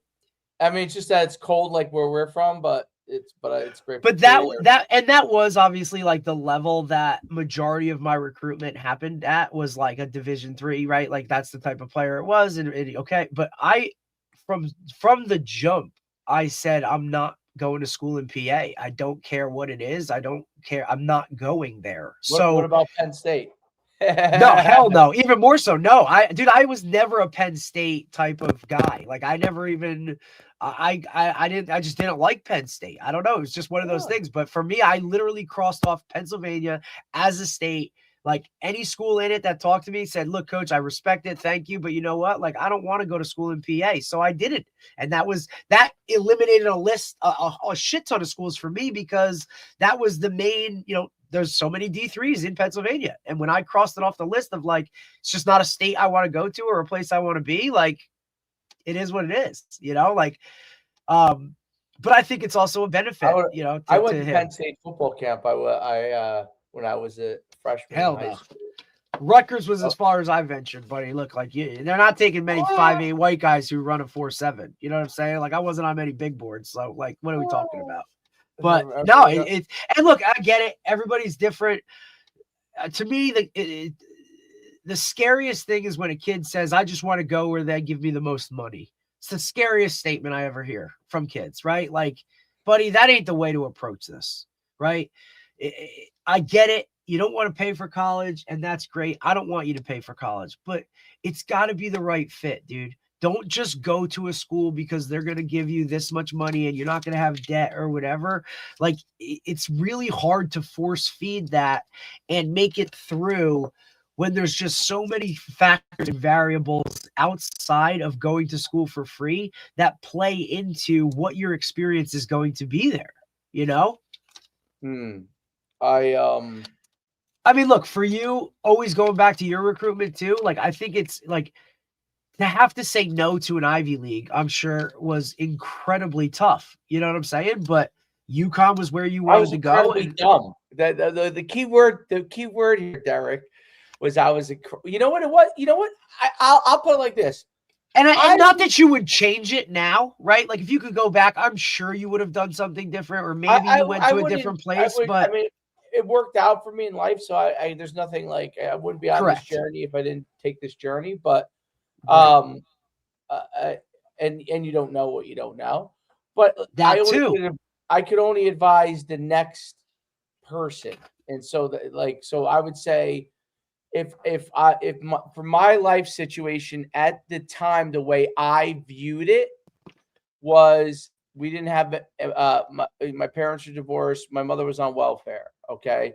So my father was obviously a teacher. So it wasn't like we were completely broke, but we kind of were because my mother was getting money from my father and she wasn't working. So it's not her fault, but like that changed my viewpoint as far as what I wanted as far as college. I did not want to go to school and have to worry about money. That was my biggest thing. So for me, you talk about you don't know what you don't know. I didn't even know that was part of this. You know what I mean? Like I didn't know numbers of how much colleges cost. Only reason I knew because the Ivy League, so I would get the FAFSA stuff. But I was. But when the scholarships, it was zero money, and I was because I was poor. I would get Pell Grant. Oh, I would get all kinds of additional monies. So I got money on top. Those Pell Grants came in, man. Guys thought they were rich. You damn right. So I mean, hey man, Pell Grants come in this week. Like, wait till you see this outfit I'm gonna have for Friday night. I'd be like, buddy, what the fuck are we talking about? Well, I got Pell Grant, shoe money. So that's we call it shoe money. It was a clothing allowance. Yeah, I think it was $500. I think it was. But back in the day, $500 to a college kid. Dude, we would sprint right to whatever it was back then. I don't remember what it was. Yeah, Modell's Sports Authority. It was Modell's. We would sprint. I would hop in the car. I was in the sprint. I get all my stuff. You have to give receipts. You'd have to give receipts back. Yep. And then because they wanted to make sure you weren't like, dude. But I knew dudes that took stuff, bought it, sold it. Yeah. So sold it and made money. So like they would get like fresh kicks, like from like Jordans or whatever, and you get those, and they already had Jordans, right? Let's say, and they would go sell them for cheaper than what they were in the store, and then they would make like 100. So guys were smart, but I didn't do that. Like yet they couldn't pass fucking math. I was too much of a goody two shoes. Yeah, I was too much of a goody two shoes. I got the Pell Grant. I got the and I was like, man, it just used to be funny, man. Those guys would get those things, and you'd see them like. And I'll tell you what, like, so that's where, like I was in a weird spot because my father was a cop, right? Made good, solid money. Mom was a dental assistant, made good, solid money. So I was like in that middle of the road, blue collar, not like, dude, like the most eye-opening experience for not only me, but my parents as well was I took a visit to St. Peter's in Jersey City when they had a program, right? And the guy that was there had just come from like Hofstra, and he literally, God's honest truth, dead serious in a conversation with my parents, said, "Have you guys ever thought about getting divorced?" And my mom looked at my dad like, "What the fuck are we talking about?" And he's like, "Look, like if you're divorced, I can get Derek basically in here for free, right? Like based off his grades, your situation, all that shit." And my mom was like, I couldn't even tell you. We got in the car and she looked at my dad and was like, "Could you believe what he said?" And my dad was like, "Well, it makes sense." Like it was the funniest conversation, but also so eye-opening in that, like, that was, because we do too good. We don't do great in terms of we can just pay for it because we have that much money, but we're not poor where we don't have, you know what I mean? We're not going to get given that. Goes off of one parent, not if you're divorced, it goes off of the quote unquote custodial parent, right? So yes, so it would go off of my mother's income, which was like you said she was on welfare for like zero. Zero. So which was but even said that back then. Now some places were different because I'm thinking back, because at Princeton, even with all that, I still had to pay money. But I can't remember. But I can't remember. It's so long ago. The exact and you had every Ivy League? I could have went to the only Ivy League. I'm trying to think if there was an Ivy League that didn't recruit me. Did you like one more than the other? Harvard came in. I mean, this is exactly how my recruiting went. I told you this once before, like, because they dropped down the year that I was coming out. They went from, I want to say it was 95 or 93 to 85 Division I. So they dropped 8. So I had all this, like, I had all this stuff going on. But what I didn't realize is that I was really a borderline Division I. Like, so when they had 90, whatever it was, 93, whatever, I was right in there as a Division I guy. When it dropped, I was now a borderline guy. They dropped the number of scholarships. So when I became a borderline guy, we didn't know. I didn't, my parents, my father didn't understand this. We really didn't understand what effect where we were. So I went from being like heavily recruited to all of a sudden, but UMass came in and was like, "All right, we just want to like, oh no, actually it was Westchester.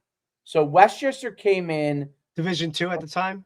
Yeah, at the same time that UMass, but Westchester was there first, and they were talking to my father, and Westchester was like, "Hey, I don't know how it all shakes out, but Dave, Dave would be a full offer guy for us if we went to Division II." And my father was kind of entertaining him, you know what I mean? Because at the time I didn't have anything. So so UMass came in at the same time, because back then it used to be a big rush, okay? And then UMass came at the same time, like literally, like, I don't know, 5 minutes after, and they saw Westchester in there, and they're like, Mr. Schumann, we know Dave has offers, and the Westchester guy actually turned to UMass. He's like, you might want to sit down. He does not have offers. So, because he just kind of poked his head. You know how they all would stop in, hey, we know he's going, and Jim Reed, I don't know if it was Jim. No, it was another guy. Jim Berry was his name. Jim Berry sat down and was like, what? He's like, well, he's offered. And then the Westchester's like, guys, like, well, that's the end for me. He was like, that's basically the end for me. But he was like, the Westchester guy was a good guy. Like, he said, hey, come in here. Like, he doesn't have anything yet. So that was the beginning of the process. All the Ivies were already recruiting me. But like the Holy Crosses of the world as well, like that type of Patriot League. Yeah, not everyone Patriot League, but almost Lehigh, all. Lafayette, Colgate. Could have went to any of those. And look, obviously too, like you get one of those, Harvard, and this is like how we see it. Like you get one of those within that conference, and then you get 5 others. I basically chose. When I realized that like Maryland, Temple offered me, but those guys ended up getting fired, and so that was kind of in flux, and I wasn't going to. At Maryland, I would have considered, but it was like, yeah, definitely. I was offered, then I was unoffered. It was a weird deal. Temple, I was not considering no matter what. I did not like Temple at all. Well, I mean, listen, no offense, but Temple's really hard to like when you go and visit it. It's like Fordham. You know what I mean? Like it was like Seton Hall is like that, dude. So that was a factor for me too, Dave. Like I didn't want to go to, especially coming from a Group 1, I didn't want to go to a school with a gazillion. I would have went to. I mean, it didn't work out that way, but I would have went to a Patriot League school over going to school in the city or something like that. Like that wasn't. I didn't like the city vibe. We grew up in North Jersey. For me, like growing up in Saddlebrook, which is like, and you're even more of a city than Butler is. That's for damn sure. You know what I'm saying? Like it's in the middle of everything. Like I was tired of seeing cars all the time. Like I couldn't take it anymore. I'm good with that. Like, I mean, it was, it's funny because now my town I live in now, people, like I live right off of a main road, and I'm like, listen, I used to bike down roads like that. Like that's how the whole town of Saddlebrook was, other than where you kind of lived, but. The main road, I would have to go down Saddle River Road. That thing was like, dodging bullets all day long. So I was like, I did not want to do that. Like sometimes literally.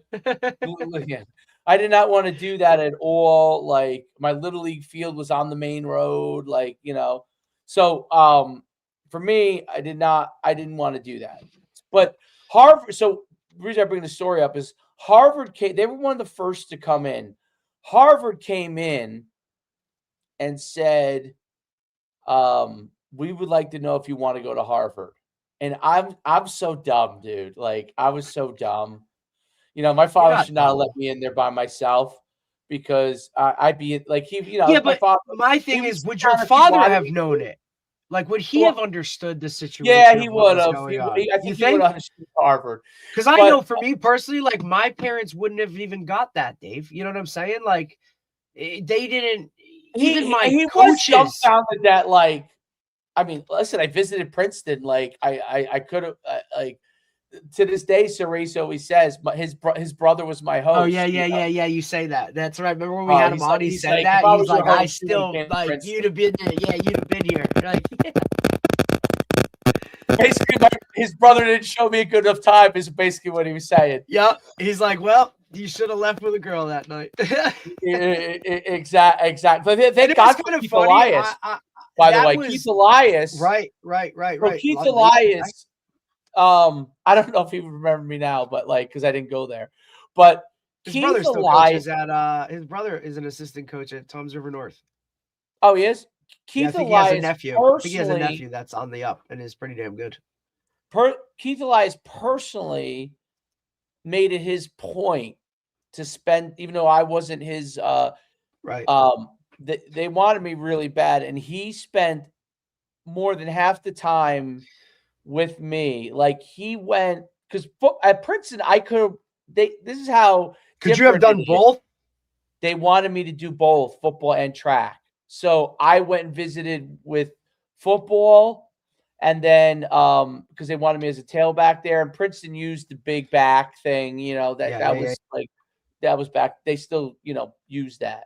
Cornell did too, but Cornell had a guy that ended up being a pro that was in the same year as me, this guy Levitt, who ended up committing to them. I could have went to Cornell also. But Harvard guy came in anyway. Long short of it was, the Harvard guy came in and said, "We want to know, will you come to Harvard?" And I was so dumb. I was just like, I don't know if I can answer that right now, right? So, they're like, "Well, we have to know before we leave here. We'll talk to you, go through everything, but we have to know, do you want to go to Harvard?" And the end of the conversation, they asked me the same question again, and I was like, I all these schools are coming and talk to me. I don't really know. I can't say that I know that I want to go to Harvard because I haven't visited yet. Like, I don't know. Dude, they put so much pressure on me. And I was just like, I can't give you an answer. And they walked out, and I'm telling you, they never talked to me again. So they weren't bullshitting. What's that? I said they weren't bullshitting. They weren't bullshitting. But every other Ivy League outside of Harvard would have done, like Yale, who was bending over backwards. I mean, they were willing to do anything. Princeton was the one I really liked. So yeah, Princeton was the one. My cousin, I still have never been there. Can you believe that? Yeah, I had a cousin that went to Yale, just as a student, and I had two cousins that went to Cornell. So I already had been to those places, so I already knew what they were like because I visited my cousins. So I knew what they were like already. So I knew that Princeton, and I'd been to Princeton a million times because of track, because we would run at the state championship. Penn relays, shit like that. Yeah, state relays. So I knew I liked Princeton. Like, I knew I liked it. But Keith Elias, I would say, great guy, dude. He did his best to introduce me to as many girls as humanly possible. I'll tell you what, Dave, it was kind of the same thing for my visit when I went and visited Monmouth. Miles Austin was there, and he wasn't my host, but they wanted me to go play receiver, and he obviously was a receiver, and he wasn't my host. Derek Bischoff, who was a twin from Roxbury, the brothers were playing, the Bischoff brothers, really good athletes. They both twins played at Monmouth, and we're kind of like the same mold as me, you know what I mean? Like shorter white guys, athletes, that whole kind of thing. They hosted me, but I'll tell you what, dude, like Miles was around a lot later than he should have been and hanging out with me a lot more than he was, just to kind of sell it. And there was a kid from Butler who had played at Butler, went JUCO, and then had gotten to Monmouth, right? And that was one kid from Butler that was on Monmouth's roster. And then there was another kid who I had played with that was on Monmouth's roster. That was a safety there and whatnot, who played running back for us at Butler, Pete Gallus. Like, those guys who had, knew me and were from the town, they spent a lot of time with me to kind of like, hey, you should come here. This is the spot. You knew it was a conversation that coach had with some of these guys. Like, hey man, like, we really want Derek. Like, we got to press him, I think the host is important because I loved it. It's not that I loved hosting, dude. It was a game to me. It wasn't that Younger Serace did anything wrong. I was from a completely different environment growing up than some of the other guys who I met. Like, I was more like Keith Elias, actually, even though he was from Lacey. I was more like kind of his personality, but like, it was a mismatch hosting wise. Honestly, I knew a kid that went to Princeton who was from Bergen County. Okay. And he was cool. Right. He was like, I can't remember if he was he was like a linebacker, maybe, I think. And I knew him. He came over, like you said, he came over. Keith Elias came over. They did the best they could. But the truth was, the host was really important. And my host absolutely did not show me the things that I needed to see. Yeah. So I had question marks, even though Keith and the other guy, I can't remember the other guy's name, but did their best. Like they literally, like you said, they seeked me out. But I think the host is really important because I loved hosting. It was a game to me, right? Like it was a game to me. What? It was like a game to me. Like I'm not like it was a competition thing, right? Like yeah, as a host, coach, yeah.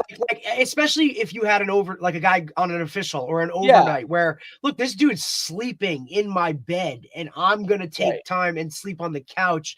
To me it became, hey Derek, like we owe you, we'll usually only give you $20, but we're giving you 40 for this guy. So you know what I'm saying? And now look, you usually took that $20 and it was a couple 30 packs and here's what it is, right? But it was like, hey, like we need this guy, or your team will be better if this guy comes. And the fact that coach would always have that conversation, or look, there were some guys that look, you're not hosting anybody, like I'm not leaving a guy in your hands overnight. No way. The host has to assess the needs of the player. Right. I think, because not like, obviously you're not really getting paid for it. You're really doing that out of your kindness of your heart, but you're doing it because it's part of being on the freaking team. You know what I'm saying? Like, team, right. But the they fact gotta that coach said, because they got to assess it because the player will tell you like what they want to get out of it. And they will ask you different questions or act a certain way with you. That's very different when they're with the coaches, or when they're around their parents at the beginning of that visit. Like once you get them away and now it's just us chopping it up, right? Like those conversations change. You know what else my host made a mistake on? He didn't get you drunk. It wasn't his fault. They came in there as O-linemen. They were O-linemen, and they were drinking beers. Yeah. Okay. And you're talking to a guy who's a tailback, like much like you, who thought he was handsomer than everybody. Like, I'm just saying how I was, right? Thought I was better looking. Thought I was really smart. I was the star of his high school, and they were drinking beers in the room, talking about fat chicks. That's what they were talking about. And like, and I was immediately like that. Someone would turn somebody right off. Or look, I was like, what? There were guys that like went on those visits and didn't want to drink, right? And like, if you said like, oh come on, bro, like, you know what I mean? Or I didn't really drink back then. Guys, but you know what I mean? Like some guys, that's a huge turnoff for some guys, or to just make guys that, they're high school guys, they don't drink. So you now force them to, and make them that uncomfortable. Like, dude, immediate done. See ya. Bye. I'm not going here. These guys suck. This is all they do. It wasn't that they weren't cool. They were nice guys. But like, I was just like, you're like, what the fuck are we talking about? Like, I'm like, where is the star athletes on this team? Like, right. Like, this is what you guys do. That's like, I think Keith, I think, and I'm going back and I can barely remember some of this stuff. But I do remember this. Like, I was at a party, and Keith Elias saw me. We were in a basement, like the dirtiest basement I could ever remember in my life. So we were partying at. So he comes over to me, and he goes, "Are you having a good time?" And I'm like, you're like, wow, does it really show that much that I'm not? he's like, why don't you come with me for a while? Get you away from these clowns. Come with me. Like, I'll do the best I can. He must have been hosting somebody else. He's probably like, I'll do the best I can, I listen, I have nothing but great things to say about him. Like, he was, to me, like, I knew who he was because he was a great player in high school too.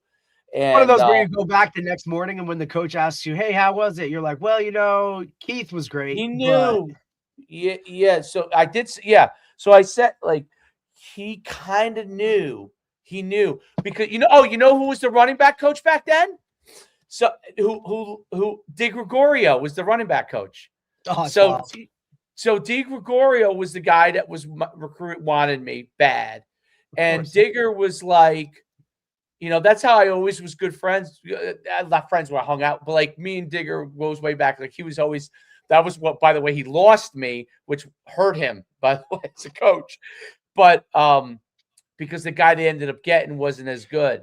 But so anyway, so he goes, he said to me, like Digger was talking to me. He's like, I said, well, Keith came in, Doug.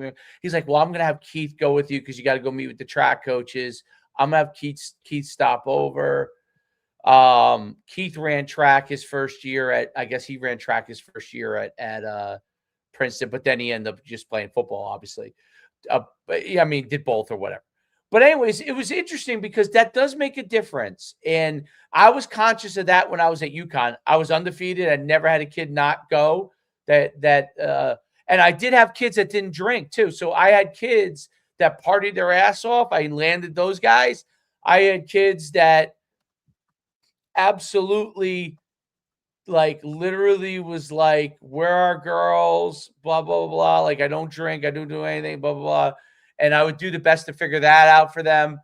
But that was always the biggest thing I took with me. It was like, man, the host does make a difference, and he can deliver the player or not. Now, today it's different because money's such a big deal at the higher levels. And I think that kids are much more aware. Like when you come in, like, oh yeah, where they know where this guy's at, where they go out, right? Where you can go out and stuff. But we didn't know. Like I visiting UConn. I almost had a bad visit. The guy who hosted me was a fantastic human being. Dave, I didn't even go on an overnight to Sacred Heart. Yeah, I don't know how you went there without doing that. I don't know how you did that. Dave, I've told you this numerous times. I walked on campus, didn't even sit down with coaches, didn't do a damn thing. I drove onto campus and was like, dude, this is where I'm going. This is it. I don't know how you did that. And it was my last visit, right? And it wasn't because I was like fed up or over it. And like, I don't know, dude. I just felt something. And I was like, dude, this is amazing. I wonder if you were. I was an analytical person, like analytical meaning not like I'm actually I've always been analytical, but much less now. Like more when I was a kid.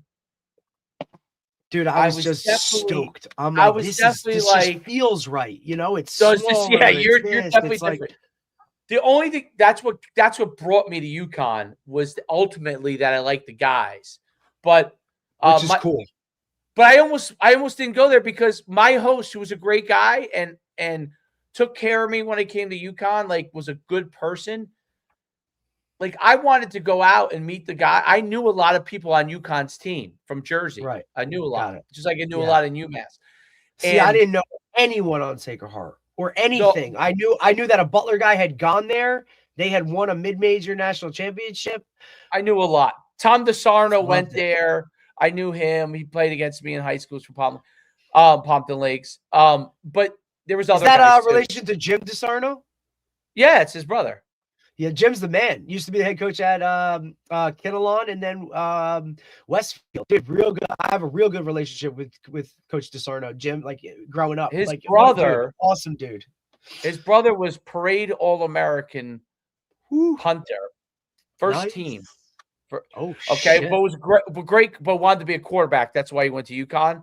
But he was Pompton Lakes. I think they want to see. Pompton Lakes has just as many state championships as Butler. Tom DeSarno in high school. The problem was he's only 5'11". Pompton Lakes was always in that. What was that league that you guys were in Saddlebrook? The BPSL. Yes. That BPSL, Bergen Public. No, Bergen Passaic Scholastic. Bergen Passaic Scholastic League. That's it. Lodi. Yeah, only because I not only coached it and I played it.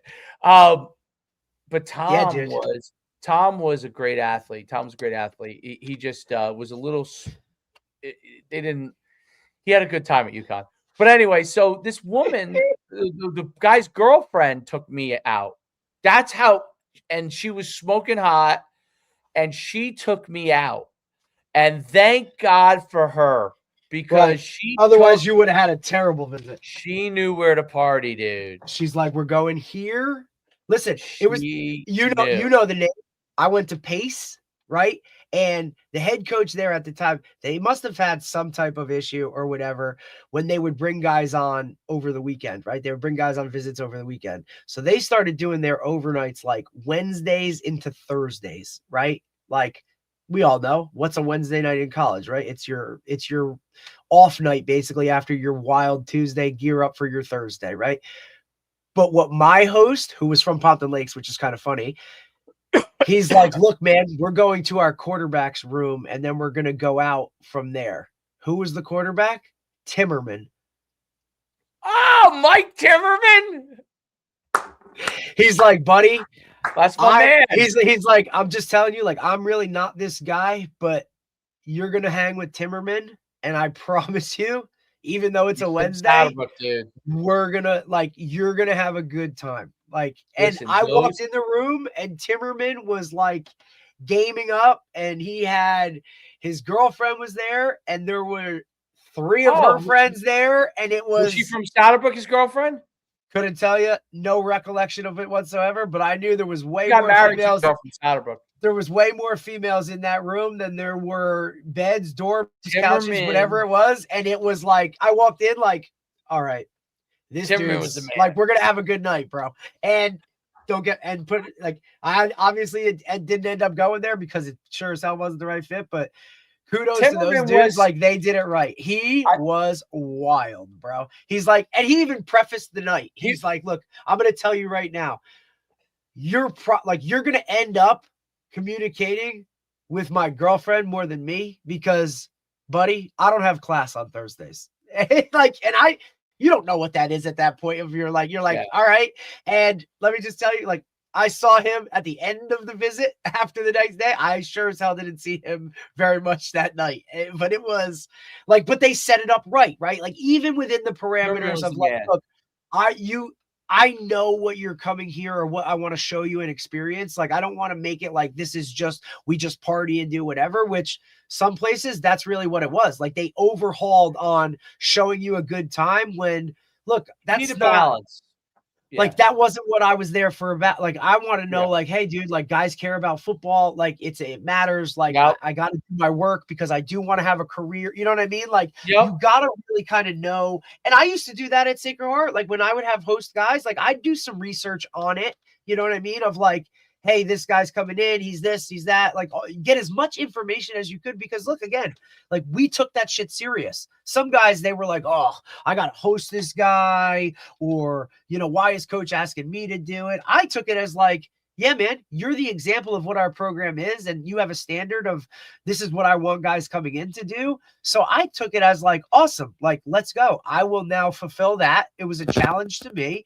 And there wasn't one guy that I hosted that didn't end up signing and coming. Like I left, but he didn't, you know, it just happened. It was kind of funny though. And I think I've told you this story of the kid I hosted at Sacred Heart was a year under me and he was a quarterback from Cresskill. And we had beat them my senior year in the first round, and I picked 6 them for like 100-yard touchdown. Dude, he walks in the room, and my roommate, who went to high school with me, has on our fucking highlight tape. And he's like, hey, man, why don't you check this out? Like, bam. And he shows this play of him throwing me the pick 6. He's like, look, you guys already have a relationship. You threw a better ball to your host than you did when I'm like, bro, this ain't the way to land this fucking kid. Like, what are we doing here? But it was just funny, you know, because they always tried to, if it was a Jersey guy coming on campus, like, hey, we're going to put you with a Jersey guy or something of that nature. But I loved hosting, even at Montclair where we didn't do overnights, but hey, can you take this guy around campus? Can you do this? Like, I don't know if that was like the coach in me that was already starting to show it. You know what I mean? Like, but I enjoyed hosting recruits that were coming on campus and it was fun. Not selling it, but like, dude, this is what this place is. If it's not for you, cool. But you're going to get a little bit more here. I just love that aspect of it. I guess maybe because I always had good hosts, whether it was a day visit, whether it was whatever. Shit, the guy that went to Montclair State, he's now like a big time strength coach. He was at LSU, he was at Ole Miss. Like he hosted me on my original visit to Montclair State and walked me around and was like, hey man, like this place is sick. And I'm like, yeah, but I'm not coming here. That's how the world works, right? Like, everything like, works out.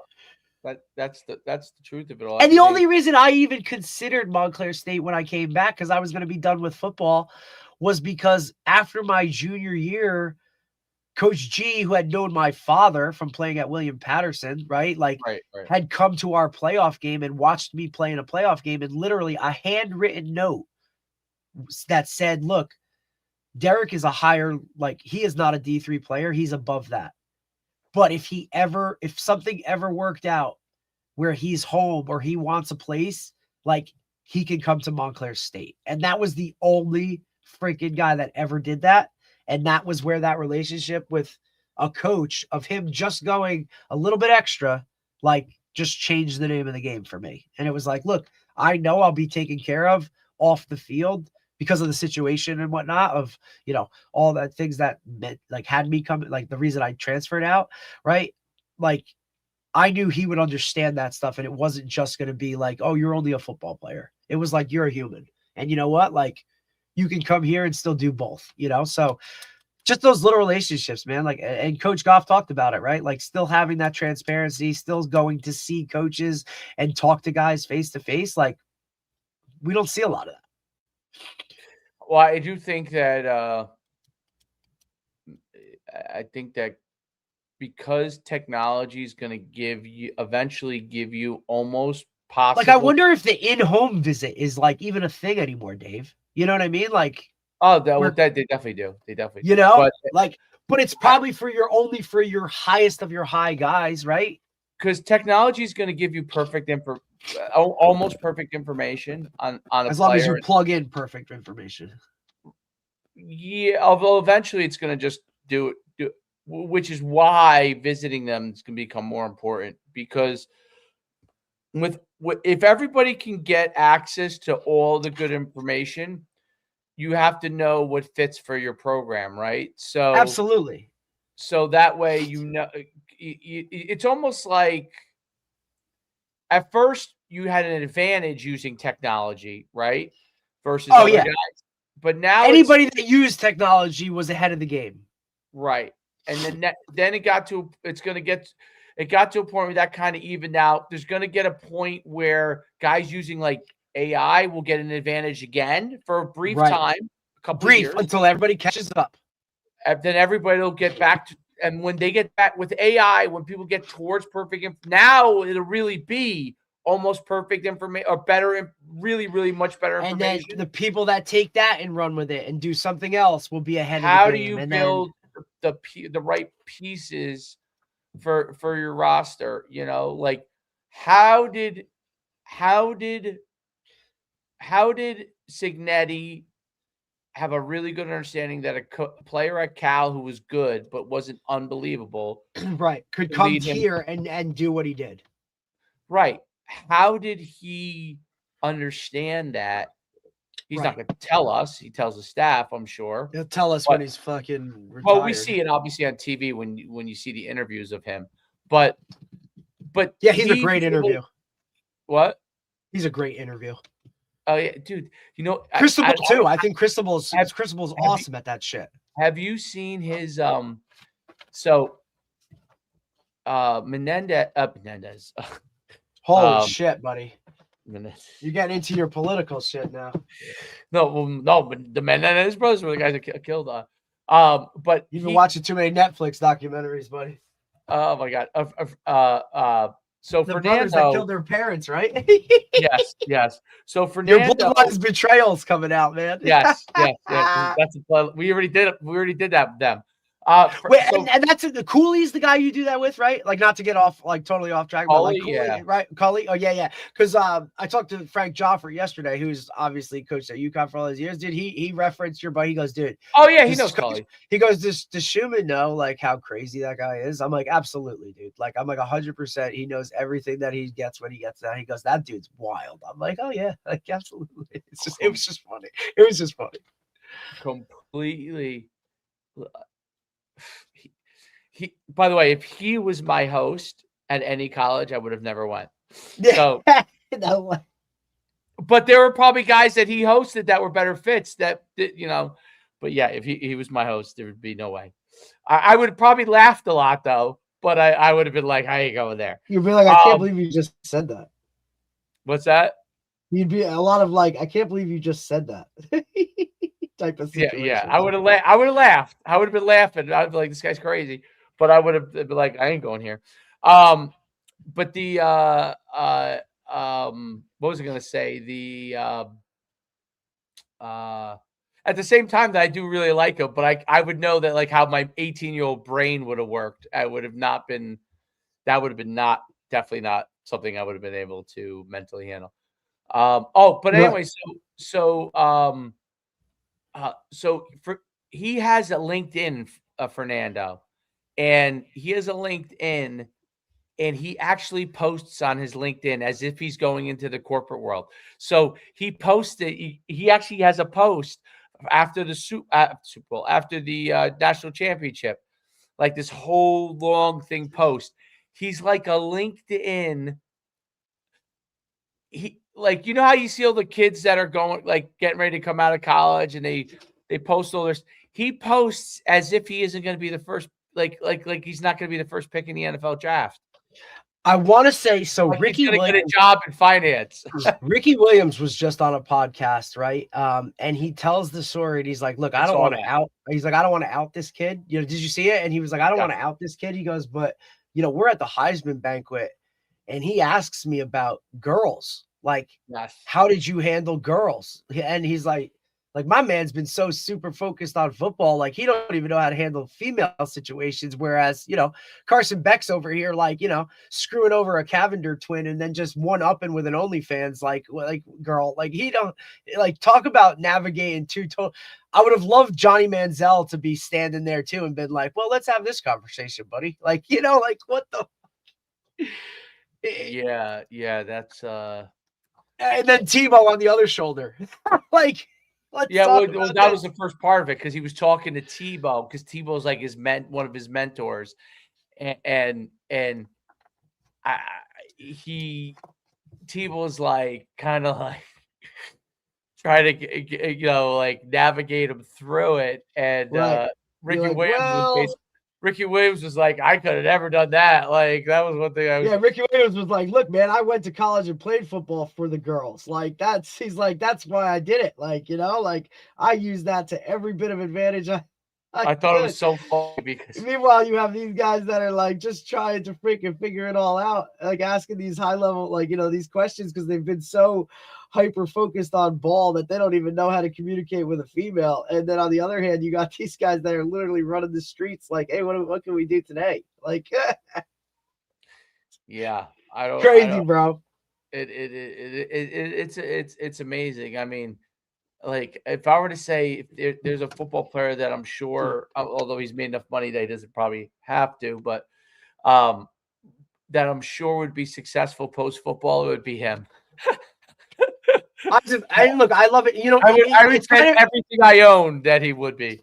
Well, it's in comparison to like I look at like when we talked to my former player Liam Anderson, who graduated from Holy Cross and used COVID to like get his MBA year, like all that stuff. Like, coach, like I didn't think the NFL was ever going to be an option, but now I'm 3 years in. Like, yes, it's only practice squad stuff or whatever, but look, like I have my degree from Holy Cross, so I still approach it like I'm not in the NFL and, look for jobs or interview for that stuff. Like I have that set up the same way like I am a normal person, I mean, not that every normal person has their MBA from Holy Cross and can, go into whatever world he wants and you know what I mean, and make really good money not playing the sport that he loves, but he's still approaching it that way. You know what I'm saying? Like right. Where the job world, finance or whatever he's doing, is still a big part of it because he knows that like, the NFL could be taken away as fast as I have it. Like it could Is he still in the NFL?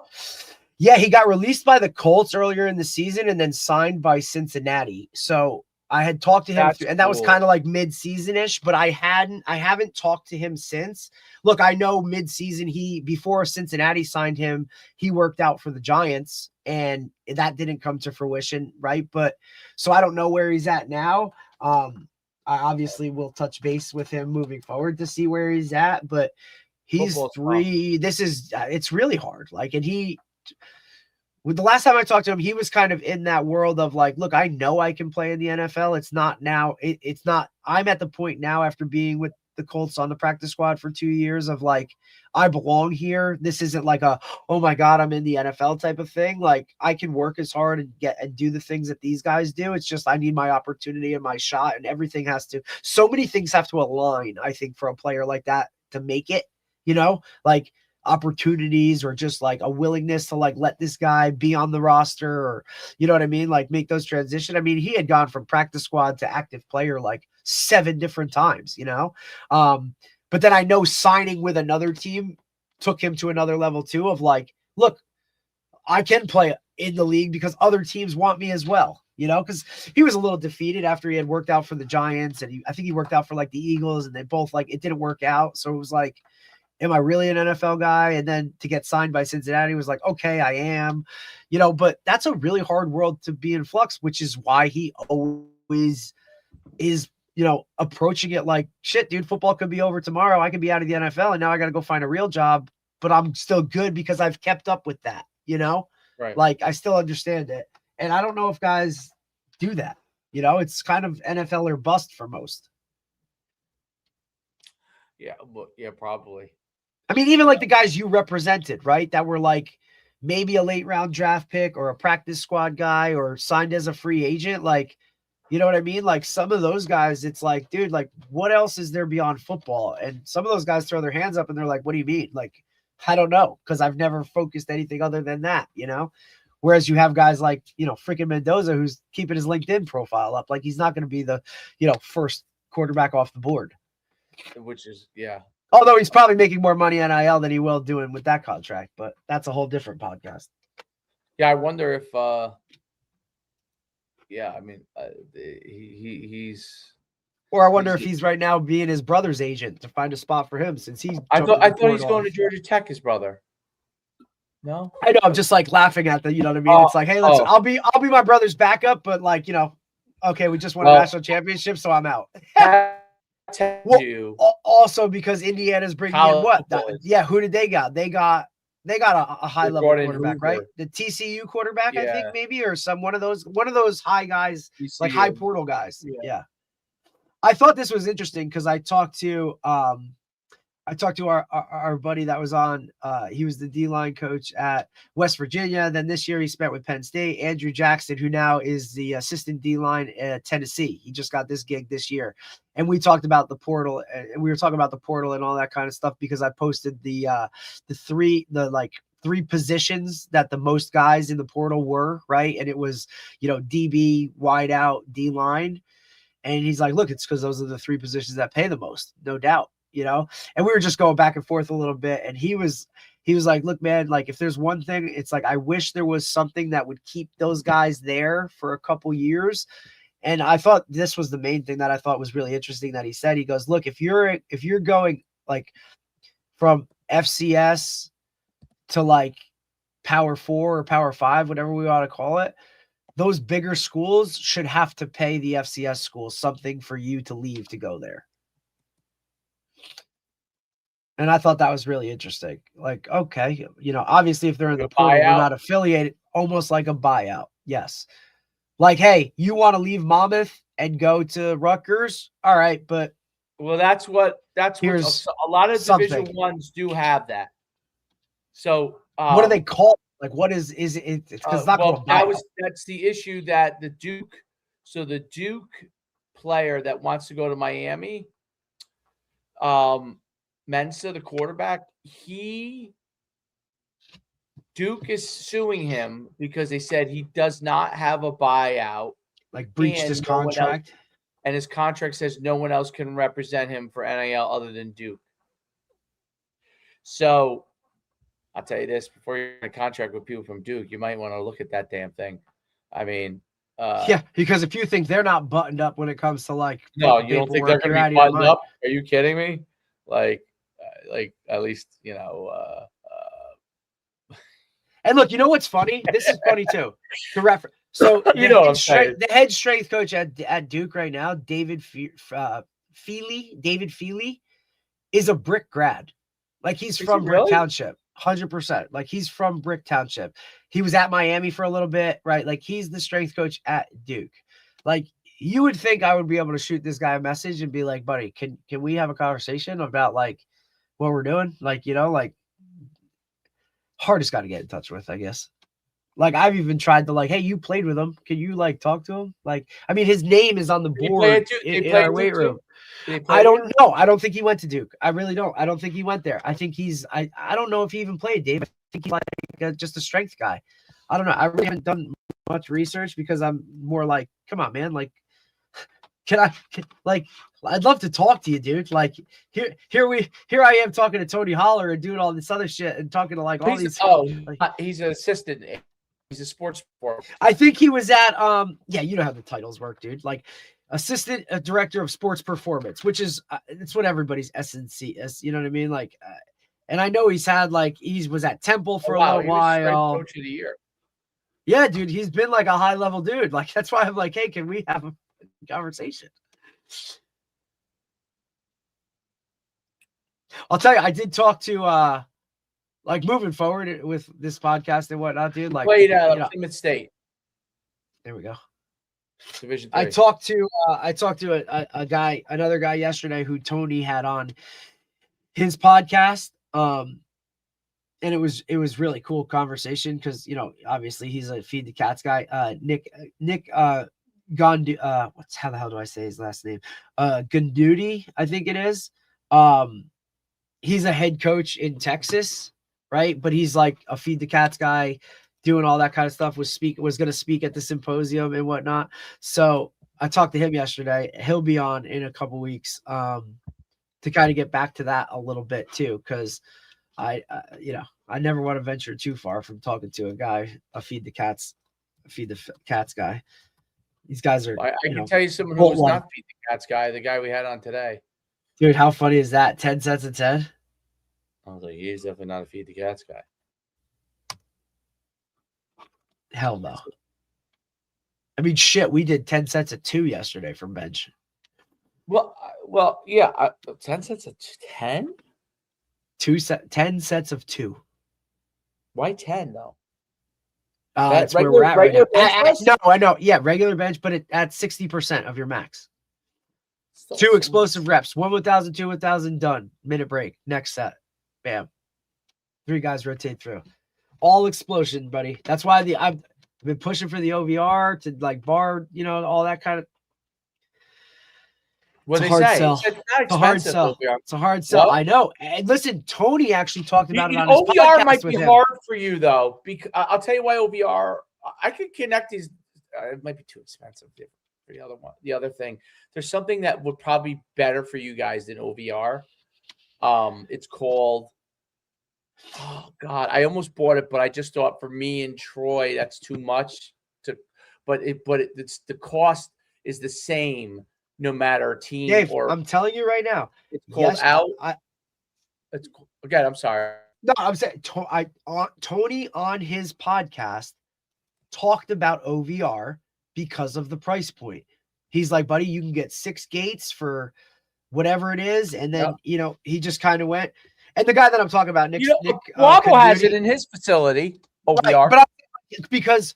Nick, I use it with my kids. We timed them in his flying 10s. We timed. He's at Klein High School outside of Houston. He's the head coach there. He's also the AD. So I was like, dude, that's a really cool gig. So what did they say when you mentioned OVR? So Tony mentioned OVR, right? Because he was obviously referencing like, hey, if you have this many guys, you need 6 gates, and OVR does a really good job with their price point and whatever. And then they also have the vert mat, which is like a big thing,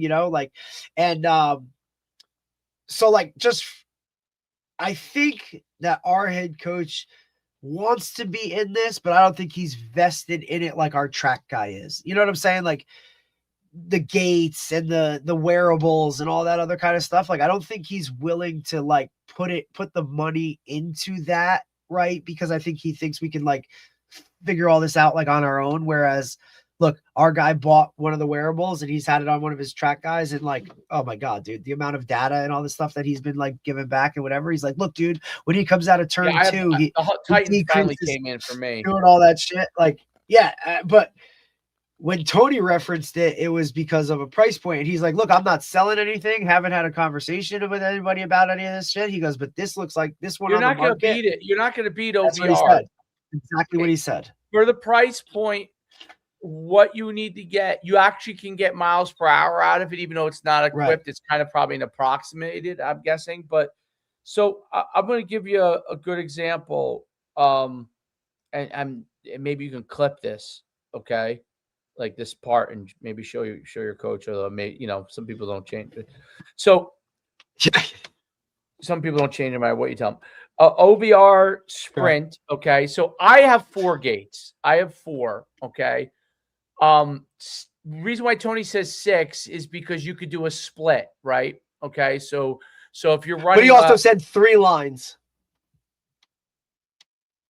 3 like lines. 2 gate. Like I'm guessing. Shuttle, I'm guessing 2 gates. 1 at the start, 1 at the finish. Right? That's what I'm guessing. So I'm thinking that's why he said 6, because now you can have 3 lines with a starting gate and a finish that's gate. Gonna be expensive. Listen, this is where I would start. But I think he said OVR was still under 1,500. Here's where I would start. I paid two something per gate. I think it was. Derek, so 500 for a you guys pair. should just, if you were going to do anything, you should do this. Okay, get the coach's pack. All right, it's like $500 or $600. It gives you the starting line and finish line, basically. So the two here and the 2 at the end.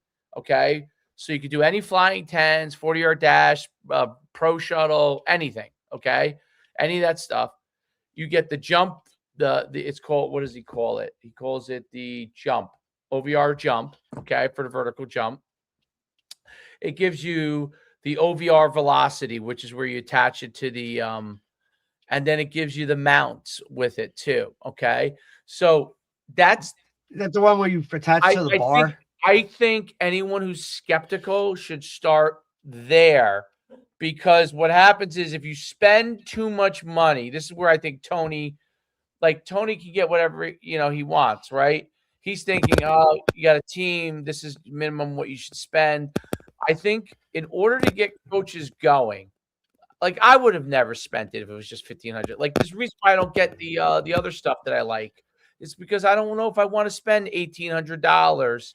You know what I mean? Yet, you know what I'm saying? It's not that I couldn't do it. It's just that, like, I just don't know that I want to just do it, and I only end up using it a handful of times. Okay. So what OVR is great for is that, you know what, if you only end up using it a handful of times, you would have gotten money's worth. It's not the end of the world. Right. Right.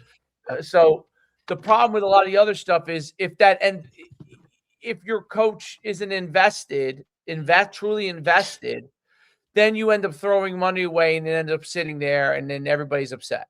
Okay. That's why I look at it like you get the coach's pack. And this is me using OVR. I could tell you the good and the bad of OVR. I think OVR is phenomenal. Okay. For you to just get all the stuff done that you need to get done. Now, the tracking of each individual, it only gives you with when you buy like the gates for one, it only gives you the account for one.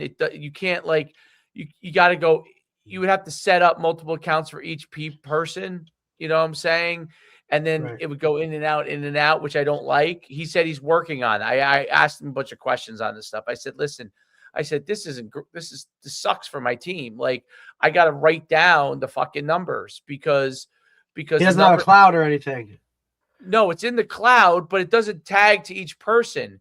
So got it. Yeah, Tony was referencing something along those lines of like something about a cloud and how it was. I'd have to re-listen to it. So for an individual, I think OVR is really made right now mostly for individuals. Okay.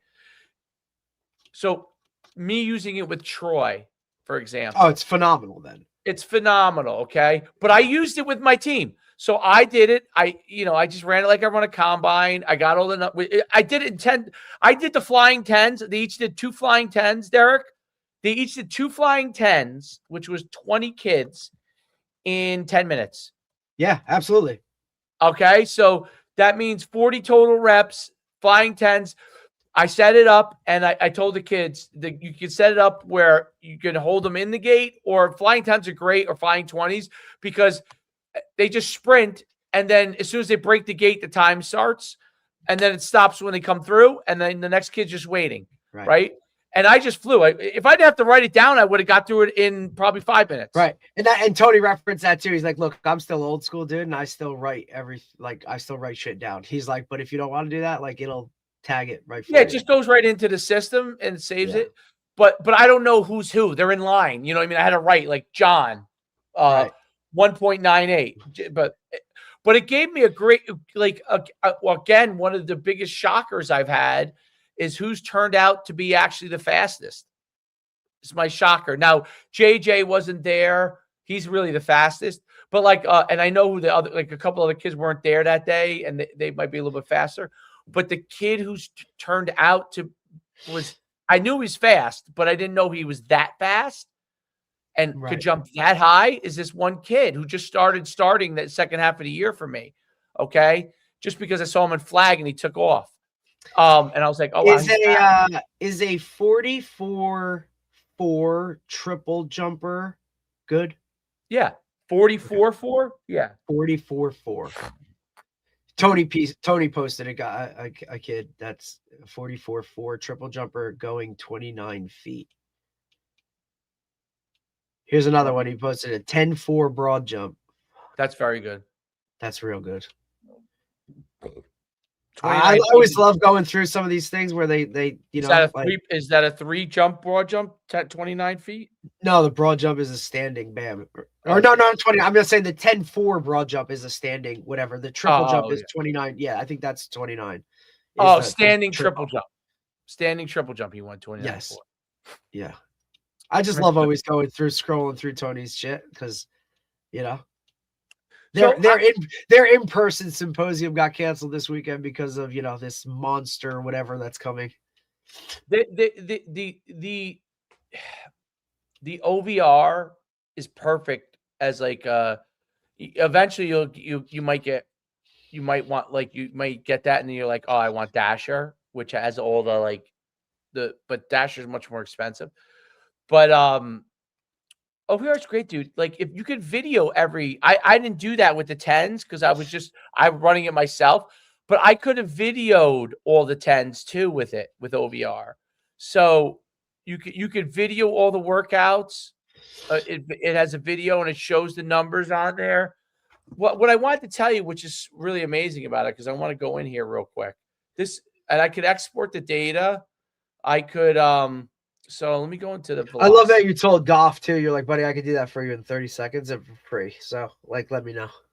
Yeah, I have a scraper. The Dave always comes out at some point in a lot of these podcasts where you just can't help yourself and you're like, dude, what the you just have to let it fly of what do we do? What are you doing? You're making something so hard and it doesn't have to be. That comes out in our podcast so much more with you. Every now and then, I'm I just love it because I'm oh, there it is. I can almost I could probably go back on most podcasts and be like, this is where Dave just hit his limit and he was like, fucking hey, buddy, here you go. I could just do this for you. It's so funny. I got this for free. I'm I've been doing this shit for I'll run it. I'll send it. Give me what your username is. I'll run it. Yeah. And then it takes a couple of hours to get. I'll go through it.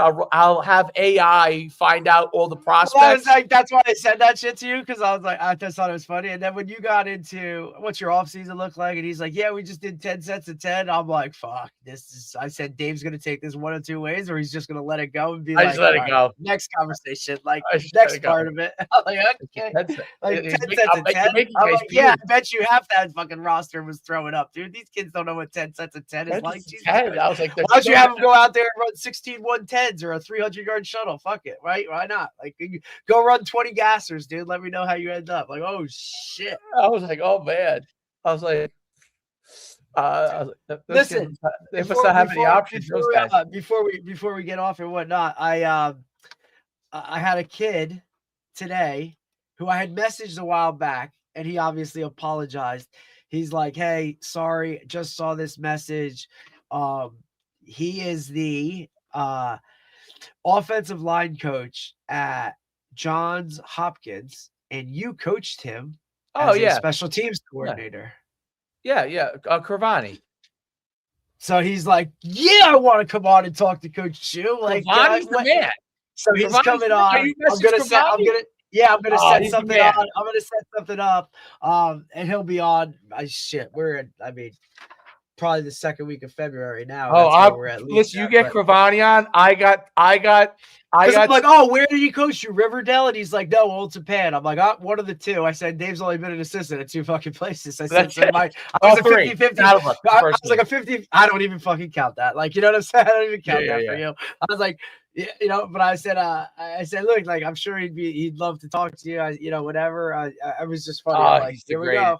He's like, and he was so apologetic of like, sorry, it got lost in my messages or whatever. Like, I would never blow off Coach Chu. Like, I'm like, he's like, I played for special teams. I'm like, oh shit, oh boy. He was our center. He was great.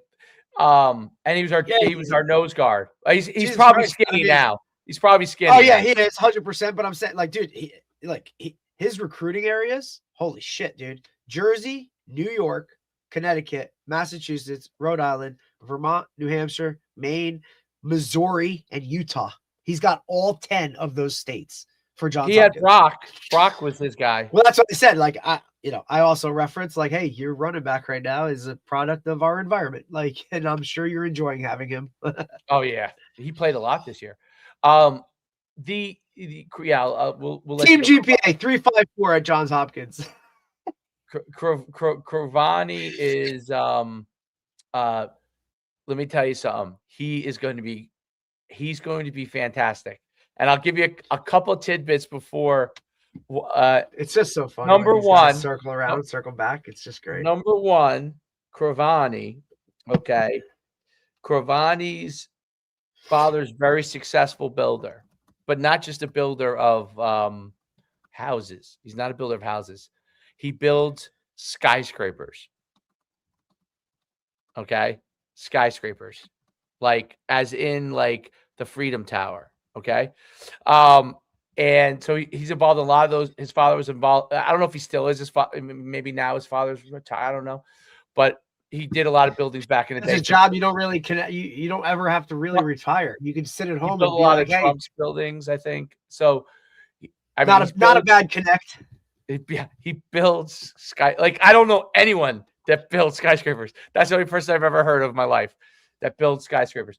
So yeah, like he's and so what we would tell you is that they have a fairly nice house, and I got great stories about listen, when I went there. It's Old Japan, so which I actually talked to Dunn yesterday, which was funny because he just, he did all his NJFCA stuff, and they're great people too. He's got 2 kids on the Super 100 team, and he's going to the clinic and shit that whatever. And so I talked to him yesterday, and he's like, "Man, you're doing all this shit, and like for the NJFCA, like whatever. If I can ever help you or do whatever." And I'm like, "Yeah, dude, like it's just done." He's just such a chill dude.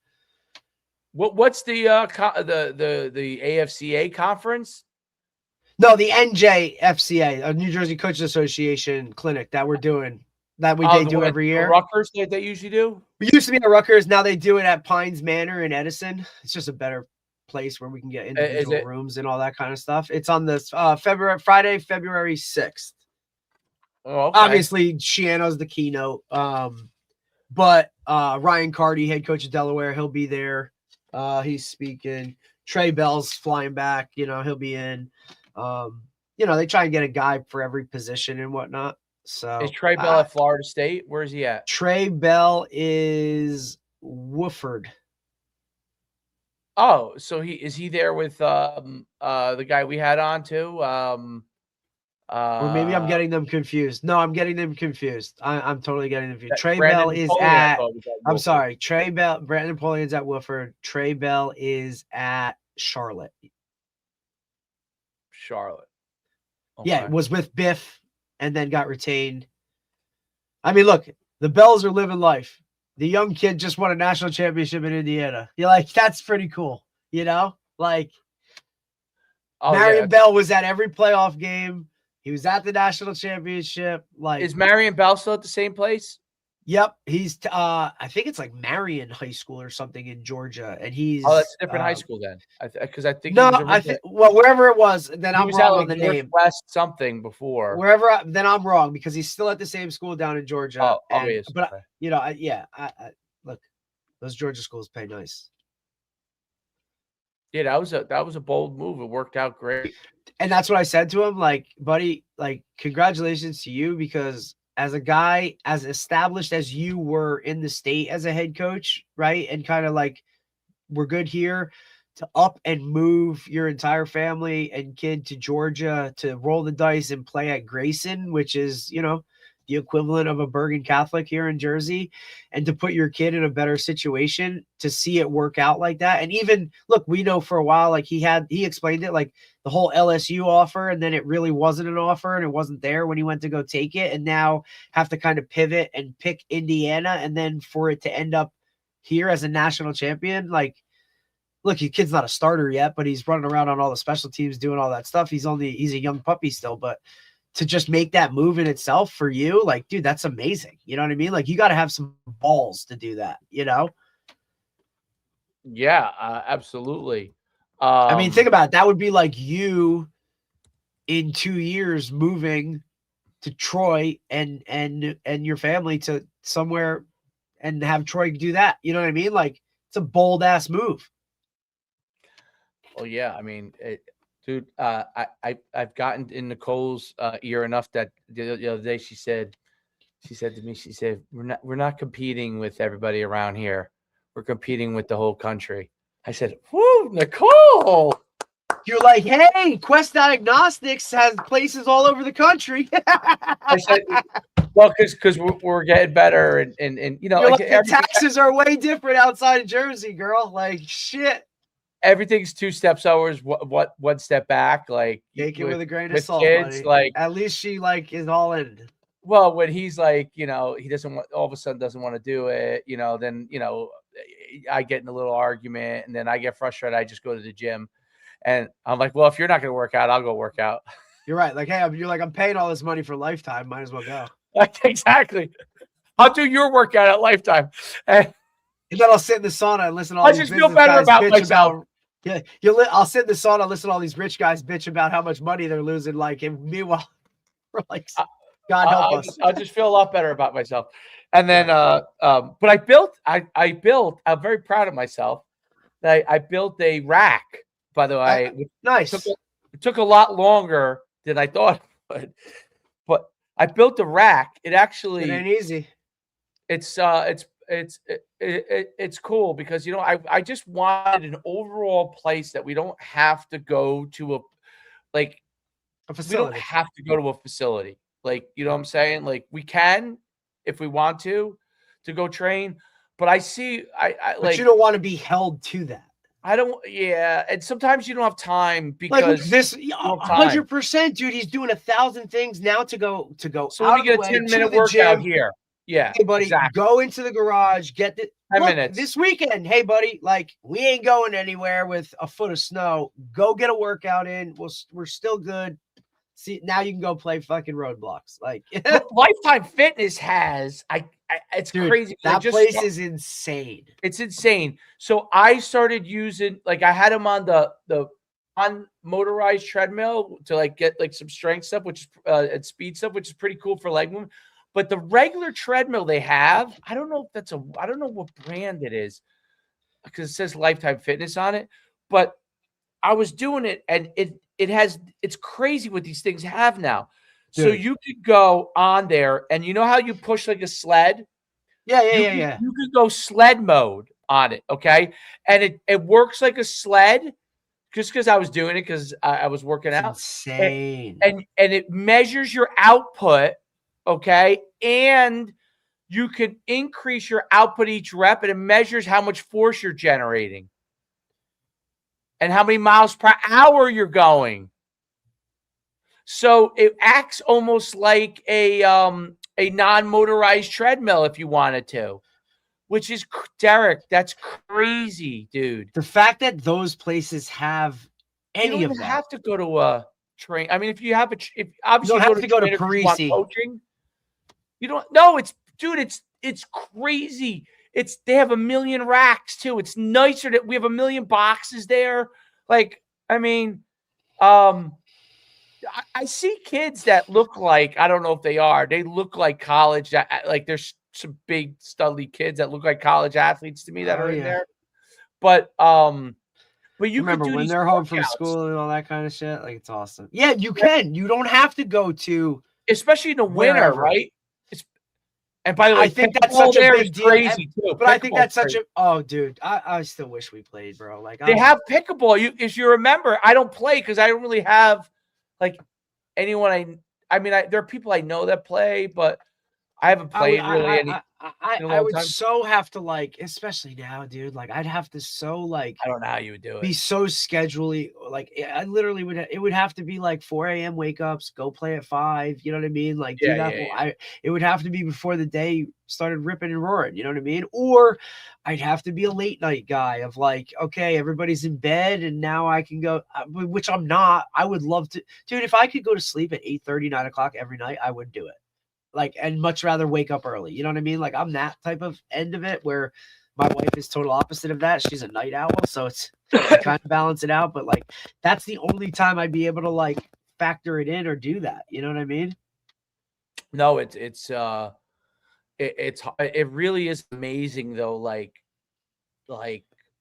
what they have, you know what else they have? Like I wonder why they don't. It's almost like they have the speed school aspect training. of it. You know what I'm saying? That's what I'm saying. Like, Dave, you know what I mean? Like, almost these gyms, it's almost like, what was that other one that Peyton Manning invested in? They have sleds in there. They like have D1, everything. You know what I'm saying? You know how that D1, but like, it's almost like the standalone Parisi schools can't make it by themselves just with that clientele. So they have to have the gym membership people. Right.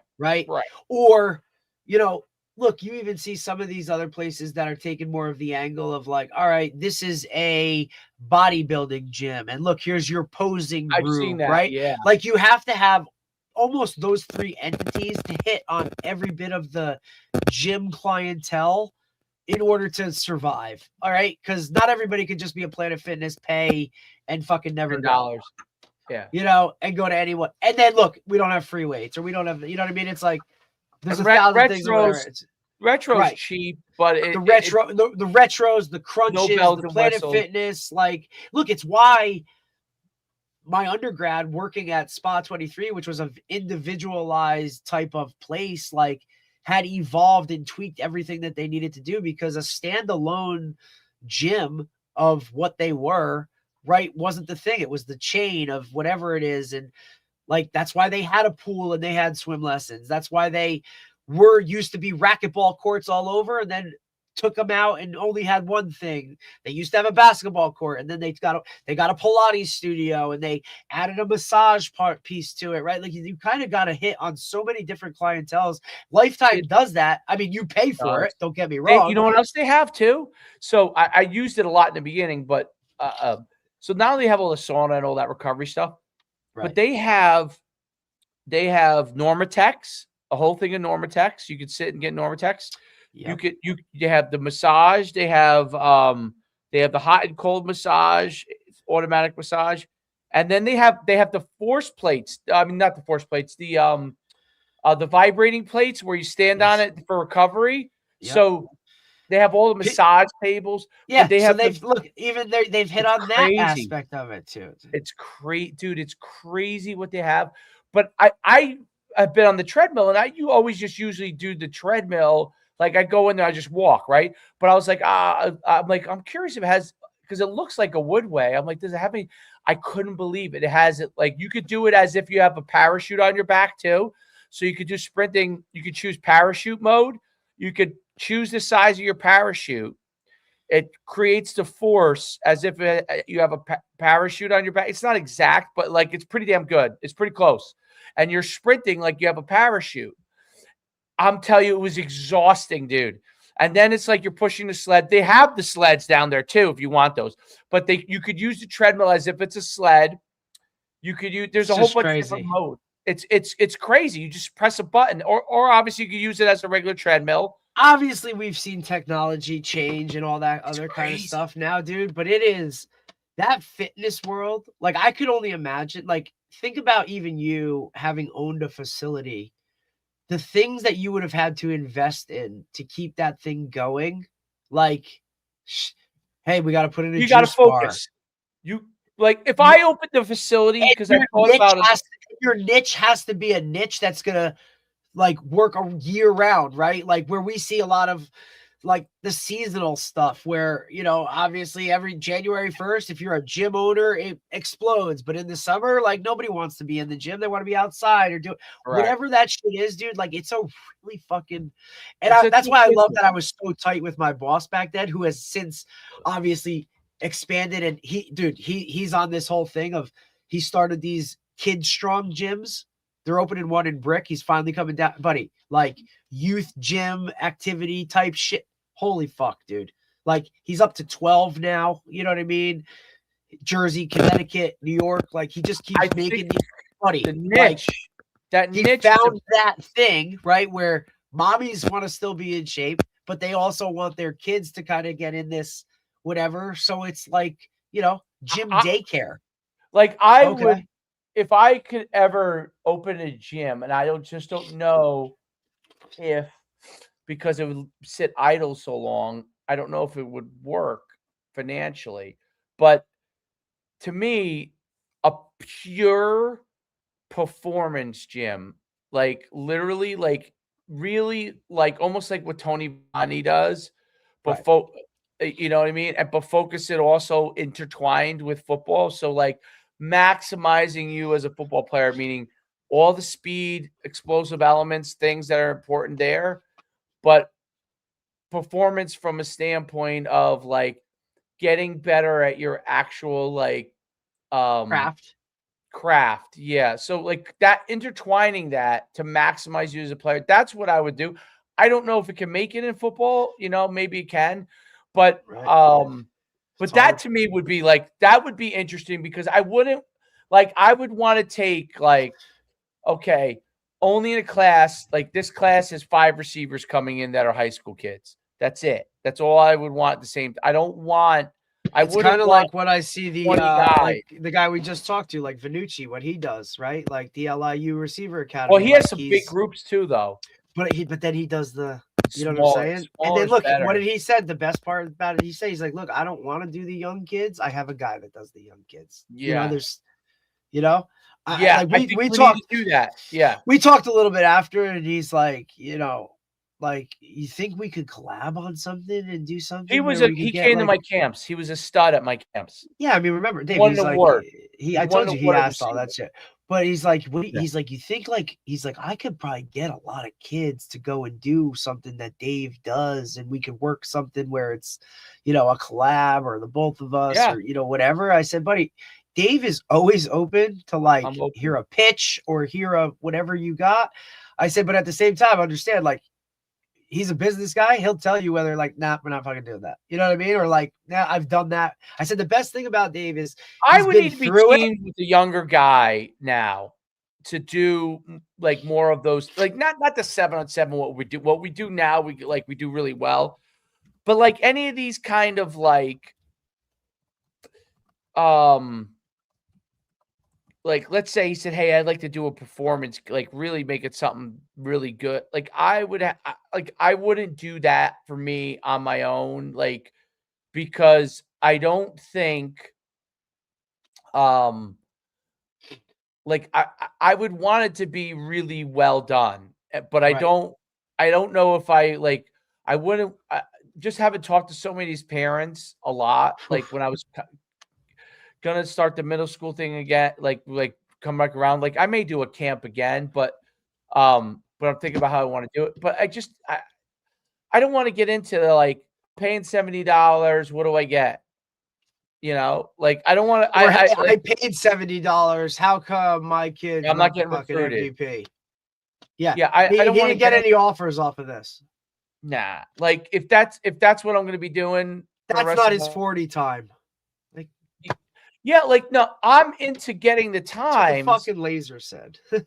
Exactly. Right now, I don't even have to do it. It's just what the laser said.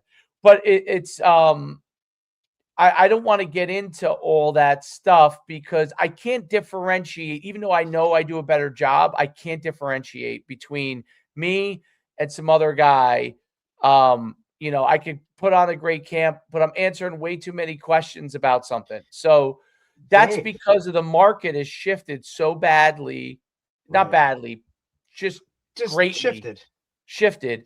And it shifted so much that it doesn't seem to be worth it from that standpoint. Like I want like kids that want like I like the kids that want to get better, that want to listen, that they're coachable. That are coachable, I don't want to have to go through every time I explaining over and over again to the parent. I'm almost getting more towards like what's Corfus, like Corfus's mindset, like not because I want to be like that mindset. They're forcing you into that. But I've been kind of in that like I know what I think will get. I know what will get people better. I know what will get them better. Like Tony's, which I don't do exactly what. But what Tony talked about clicked with me in a sense of like packaged what my thoughts were already in a way that like, this is how you get people better, right? Really get them better. I'm not saying there aren't some things that work out really well, but to me, like if you want to get someone to be the very best, like I posted today, he's actually the second fastest kid because he got beat. He might be graduating now, but the kid from Duncanville, the sprinter, I posted today his sprint coach. Okay, now I don't know if it's his sprint coach at Duncanville or it's his personal sprint coach because it's hard for me to know nowadays which is which. But he has him on the 1080 machine or the Apex, whatever it is. It looks like one of those machines doing block starts. Right, the kid ran 9. I'm not kidding, Derek. 9.89, I think, as a high school in a 100-meter dash. That's insane. So, but the coach was talking about how, like, it was real brief, but I love these things because I'm putting together my own mental library and I'm saving these things that I really think make sense, but are simple, right? For people to work on. And maybe it's me helping coaches down the line more, but like Tony's doing something completely different. Like, Tony's almost pitching to me his model now, like pitching it. Like I don't want to pitch it. I want it to be customized to the athlete and help them to get best. But there are certain things like the track coach was talking about when guys drive out and start, how he uses the 1080. I think it's a 1080 machine, or it's the one like the guy from Tampa had like Apex, and he says I have the resistance higher in the beginning and lessons as they come out, which I thought was really interesting, right? So he wants the force and the drive in the beginning, which would apply to anything you're doing in football, right? And he lessens it so you gain more and more speed and lessens the tension and you can turn over, right? Which I think is a really interesting thing that only probably the 1080 machine can do, or a machine like that. But what I find interesting about it is like these guys are so well focused in the performance level area on what is making these guys better, these athletes elite. Like I seen even like the guy Noah Lyles talk about what he does, who's like the 100-meter champ. Right. And I saw that. I saw you posted that. I like it because I think it's really good because it helps you as a football coach, right? Understand what generates force and speed. And if you understand what generates force and speed and then what takes away from that, then you start to realize, okay, these are some of the things that I need to do. And some of it is what Tony's doing. And I think Rank Record Published is really good. But I'm more into like, how are we getting the best out of each individual kid based around what their body is like? You know what I'm saying? Like their bodies are different. Like some kids can barely generate force in the beginning. How do you get them to generate force? Some kids already generate an incredible amount of turnover. How do you continue to get them to improve over time, right? Mhm. And I think that is kind of the missing piece around here, at least. Like you have like Bobby. What's Bobby's last name? Oh, at Rips? Smith. I think he does probably the best job of everybody with that kind of level stuff of it. But Bobby Smith really doesn't have to promote anymore. He really has a core clientele, and they got the therapy part with them, and they do a great job. Like the host event, he'll bring in people, and he has his system. Parisi has kind of his system. And then I see the other trainers, some of which do things well, some of which I don't know. Like some of it where a lot of people just throw things against the wall, And then hope it's back. yeah. And then I see some guys that are just still like burying kids, like that's their philosophy. And but to me, it's about how do you maximize these things, working around all the things they're doing and still squeeze it out, right? Because most kids cannot, like in high school, like your high school football player, he might have a certain amount of time he's training, but all of a sudden he runs track or he's running or he plays baseball in the spring. How do you continue to get them better and more explosive with working around their situation and then working around like the lifting? Like the lifting can detract. Like one of the things I'm learning is lifting. You've got to know what each position is, right? An 100%. offensive lineman, it's so position specific now, right? And when it comes to weight room and speed, like the separate but similar, like you have to balance it. And you're seeing a lot of guys now say, look, I will take 2 days out of the weight room for sprinting and speed and recovery. Like those things are rising to the top, whereas it used to be strength is the main thing, only thing. Like, not so much. Look at how explosive. Like I'm thinking about the national championship. You got to take NFL players out because they all have customized workouts for them. Right? And did you see this along the lines? Just because, listen, your old strength guy that just left with Mora, Tyson Brown. The UConn, you mean? Yeah, I don't know who he is, but yeah, go ahead. He's about to get the Indiana job. He's about to get the Indiana strength and speed job. Yeah, I don't know much about him. But as its new strength and conditioning coach before joining Jim Mora, he helped Mora win 18 games the last 2 seasons at UConn. Before UConn, he was the head strength coach at Mississippi State. So he must be a dude, bro. Yeah, I think there's 2 different realms too. Like there's team training, right? Like what do we have to do as a team? And what's difficult about team training and the best strength coaches, speed coaches in the country are those teams that are going to win are going to be the guys that understand this.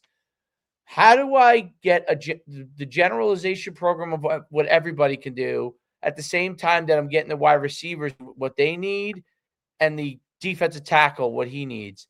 Because I think at high school that has to start to happen because parents, and rightfully so on this end, if I'm getting all this information, there are parents that are going to be able to get all this information, right? Well, it's all available. You talked about it today, dude. Like it's out there. You just got to go find it or the willingness to want to go find it. You're going to ask a high school coach though, like I would like if a high school coach is getting a lot of kids injured, a lot of kids are getting injured in their program.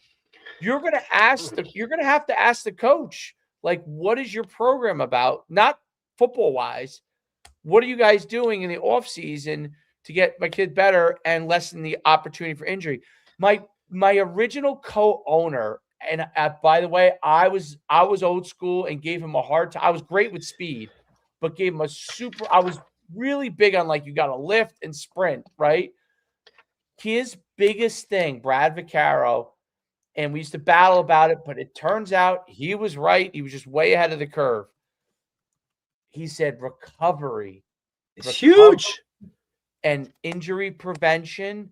And the more you can work around that and develop them, the better they're going to be. And I was like, he was that guy for us. So I allowed him to run with it, even though I didn't agree with a lot of it at the time.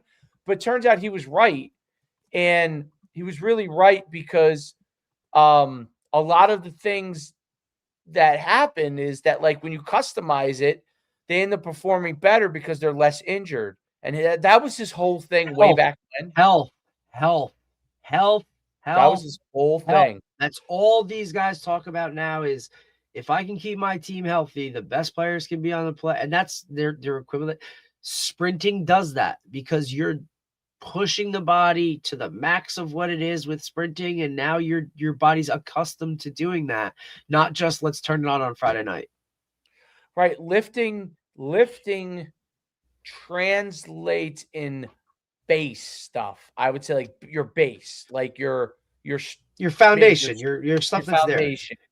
But I guess what's being found out is that in order to get elite level explosion and force, you've got to sprint and jump, and maybe you have to do those things that you're not used to doing. Yes. Yes. But that's your lifting. Your lifting is sprinting with resistance, generating force, right? It's crazy. Absolutely. Interesting. Anyway, I'll let you go. Have a great day. All right, buddy. We're back next week. Kobe Rosen, 10 a.m. on Monday. We got Coach Colombo from Immaculata coming on. And then we got a night. We have 2 on Tuesday, actually, 10 a.m. and 8 p.m. I'm really excited for you to talk to the guy at 8 p.m. Jerry Venturino. He used to be the head coach at Jefferson High School. He's since stepped down to coach his sons in youth ball. So he's really, really involved heavily with that, as well as still does a lot of the girls' flag stuff. Like, he's responsible for basically the North-South girls all-star game that they do now. But just his world of high school, stepping away to coach his sons in youth. I think it's going to be a really great conversation between you two, and that's, you're both in the same worlds. So I'm excited for you to talk to him about it. It's interesting. By the way, I went to, and I know you got to run. I went to St. Leo's 7th, 8th grade game yesterday. Watched it. Just out of curiosity, and they played St. Catherine. St. Catherine has, you ready for this? A 7th grader that's 6'6". Yeah. A 6'6", 7th grader, and we won, but our 2 8th graders are 6'1" and 6'2". Right, and you thought they were tall, dude. This kid doesn't even look like he's hit, like, this 6'6" kid doesn't. He hasn't even hit it yet. Dude, oh he's gonna shit, be man! feet. It's amazing. I was watching. It's so awesome. Like, it is, like, when you see really, because, like, for us, that still gets us juiced excited, because you're like, man, that kid's gonna guess what? Well, guess where he's gonna go, or whatever it is. I just think that shit's so fun, right? Because most people look at it and they really have no idea. He's a 7th grader. His hand when he's laying it up is right at the rim. Yeah, 7th grader. And the funny thing was the 2 8th graders were a little more mature, right? Because they were older. Yes. Beating them up a little bit. We had 2 8th graders that are like 6'1" and 6'2". Yeah. But it was intense because I could tell you this: our kids didn't back down, and this kid, he was tough. He was skinny, but he was tough. He's like, buddy, you guys want to, you want to screw with me? Like, we're good, but it was a great game. It was. I was like, wow, I can't believe I'm watching the 8th grade game and I'm like into it. They had such I was impressed by our 6'1", 6'2". Like, they were the forward and center, and they were like, I mean, they were dry. I don't know if those kids can dunk, but they must be fairly close because probably in practice they're playing near the rim. Like, their hands are, when they're laying it up, like, their hands look like they're right at the rim. Right. So, it's when someone lays it up and it quickly goes in. Yep, their like, hands he's right there. near the rim. You're like, oh, he's there. Yeah, he's like right near. So when they lay it up, sometimes I'm like, wow, that thing went in quick. Like, you're like, shit. That's the fun stuff, dude. You're like, I was like, Troy, you better drink your milk. Yeah, get ready, buddy. It's awesome. Oh, it's wild stuff. Anyway, I'll see you later, man. Let me know. Let me know what's up for the weekend. Because well, I'm gonna cancel it. It just I kind of have to be, because some people are coming. A couple people email me. They're coming from away distance. Yeah, you gotta let them know. Yeah, so I kind of have to, because I don't want to screw those people. Most of the people are local, but so it won't be a big deal anyway. Awesome. All right, man. Yeah. Just let me know. All right. Bye. All right, buddy.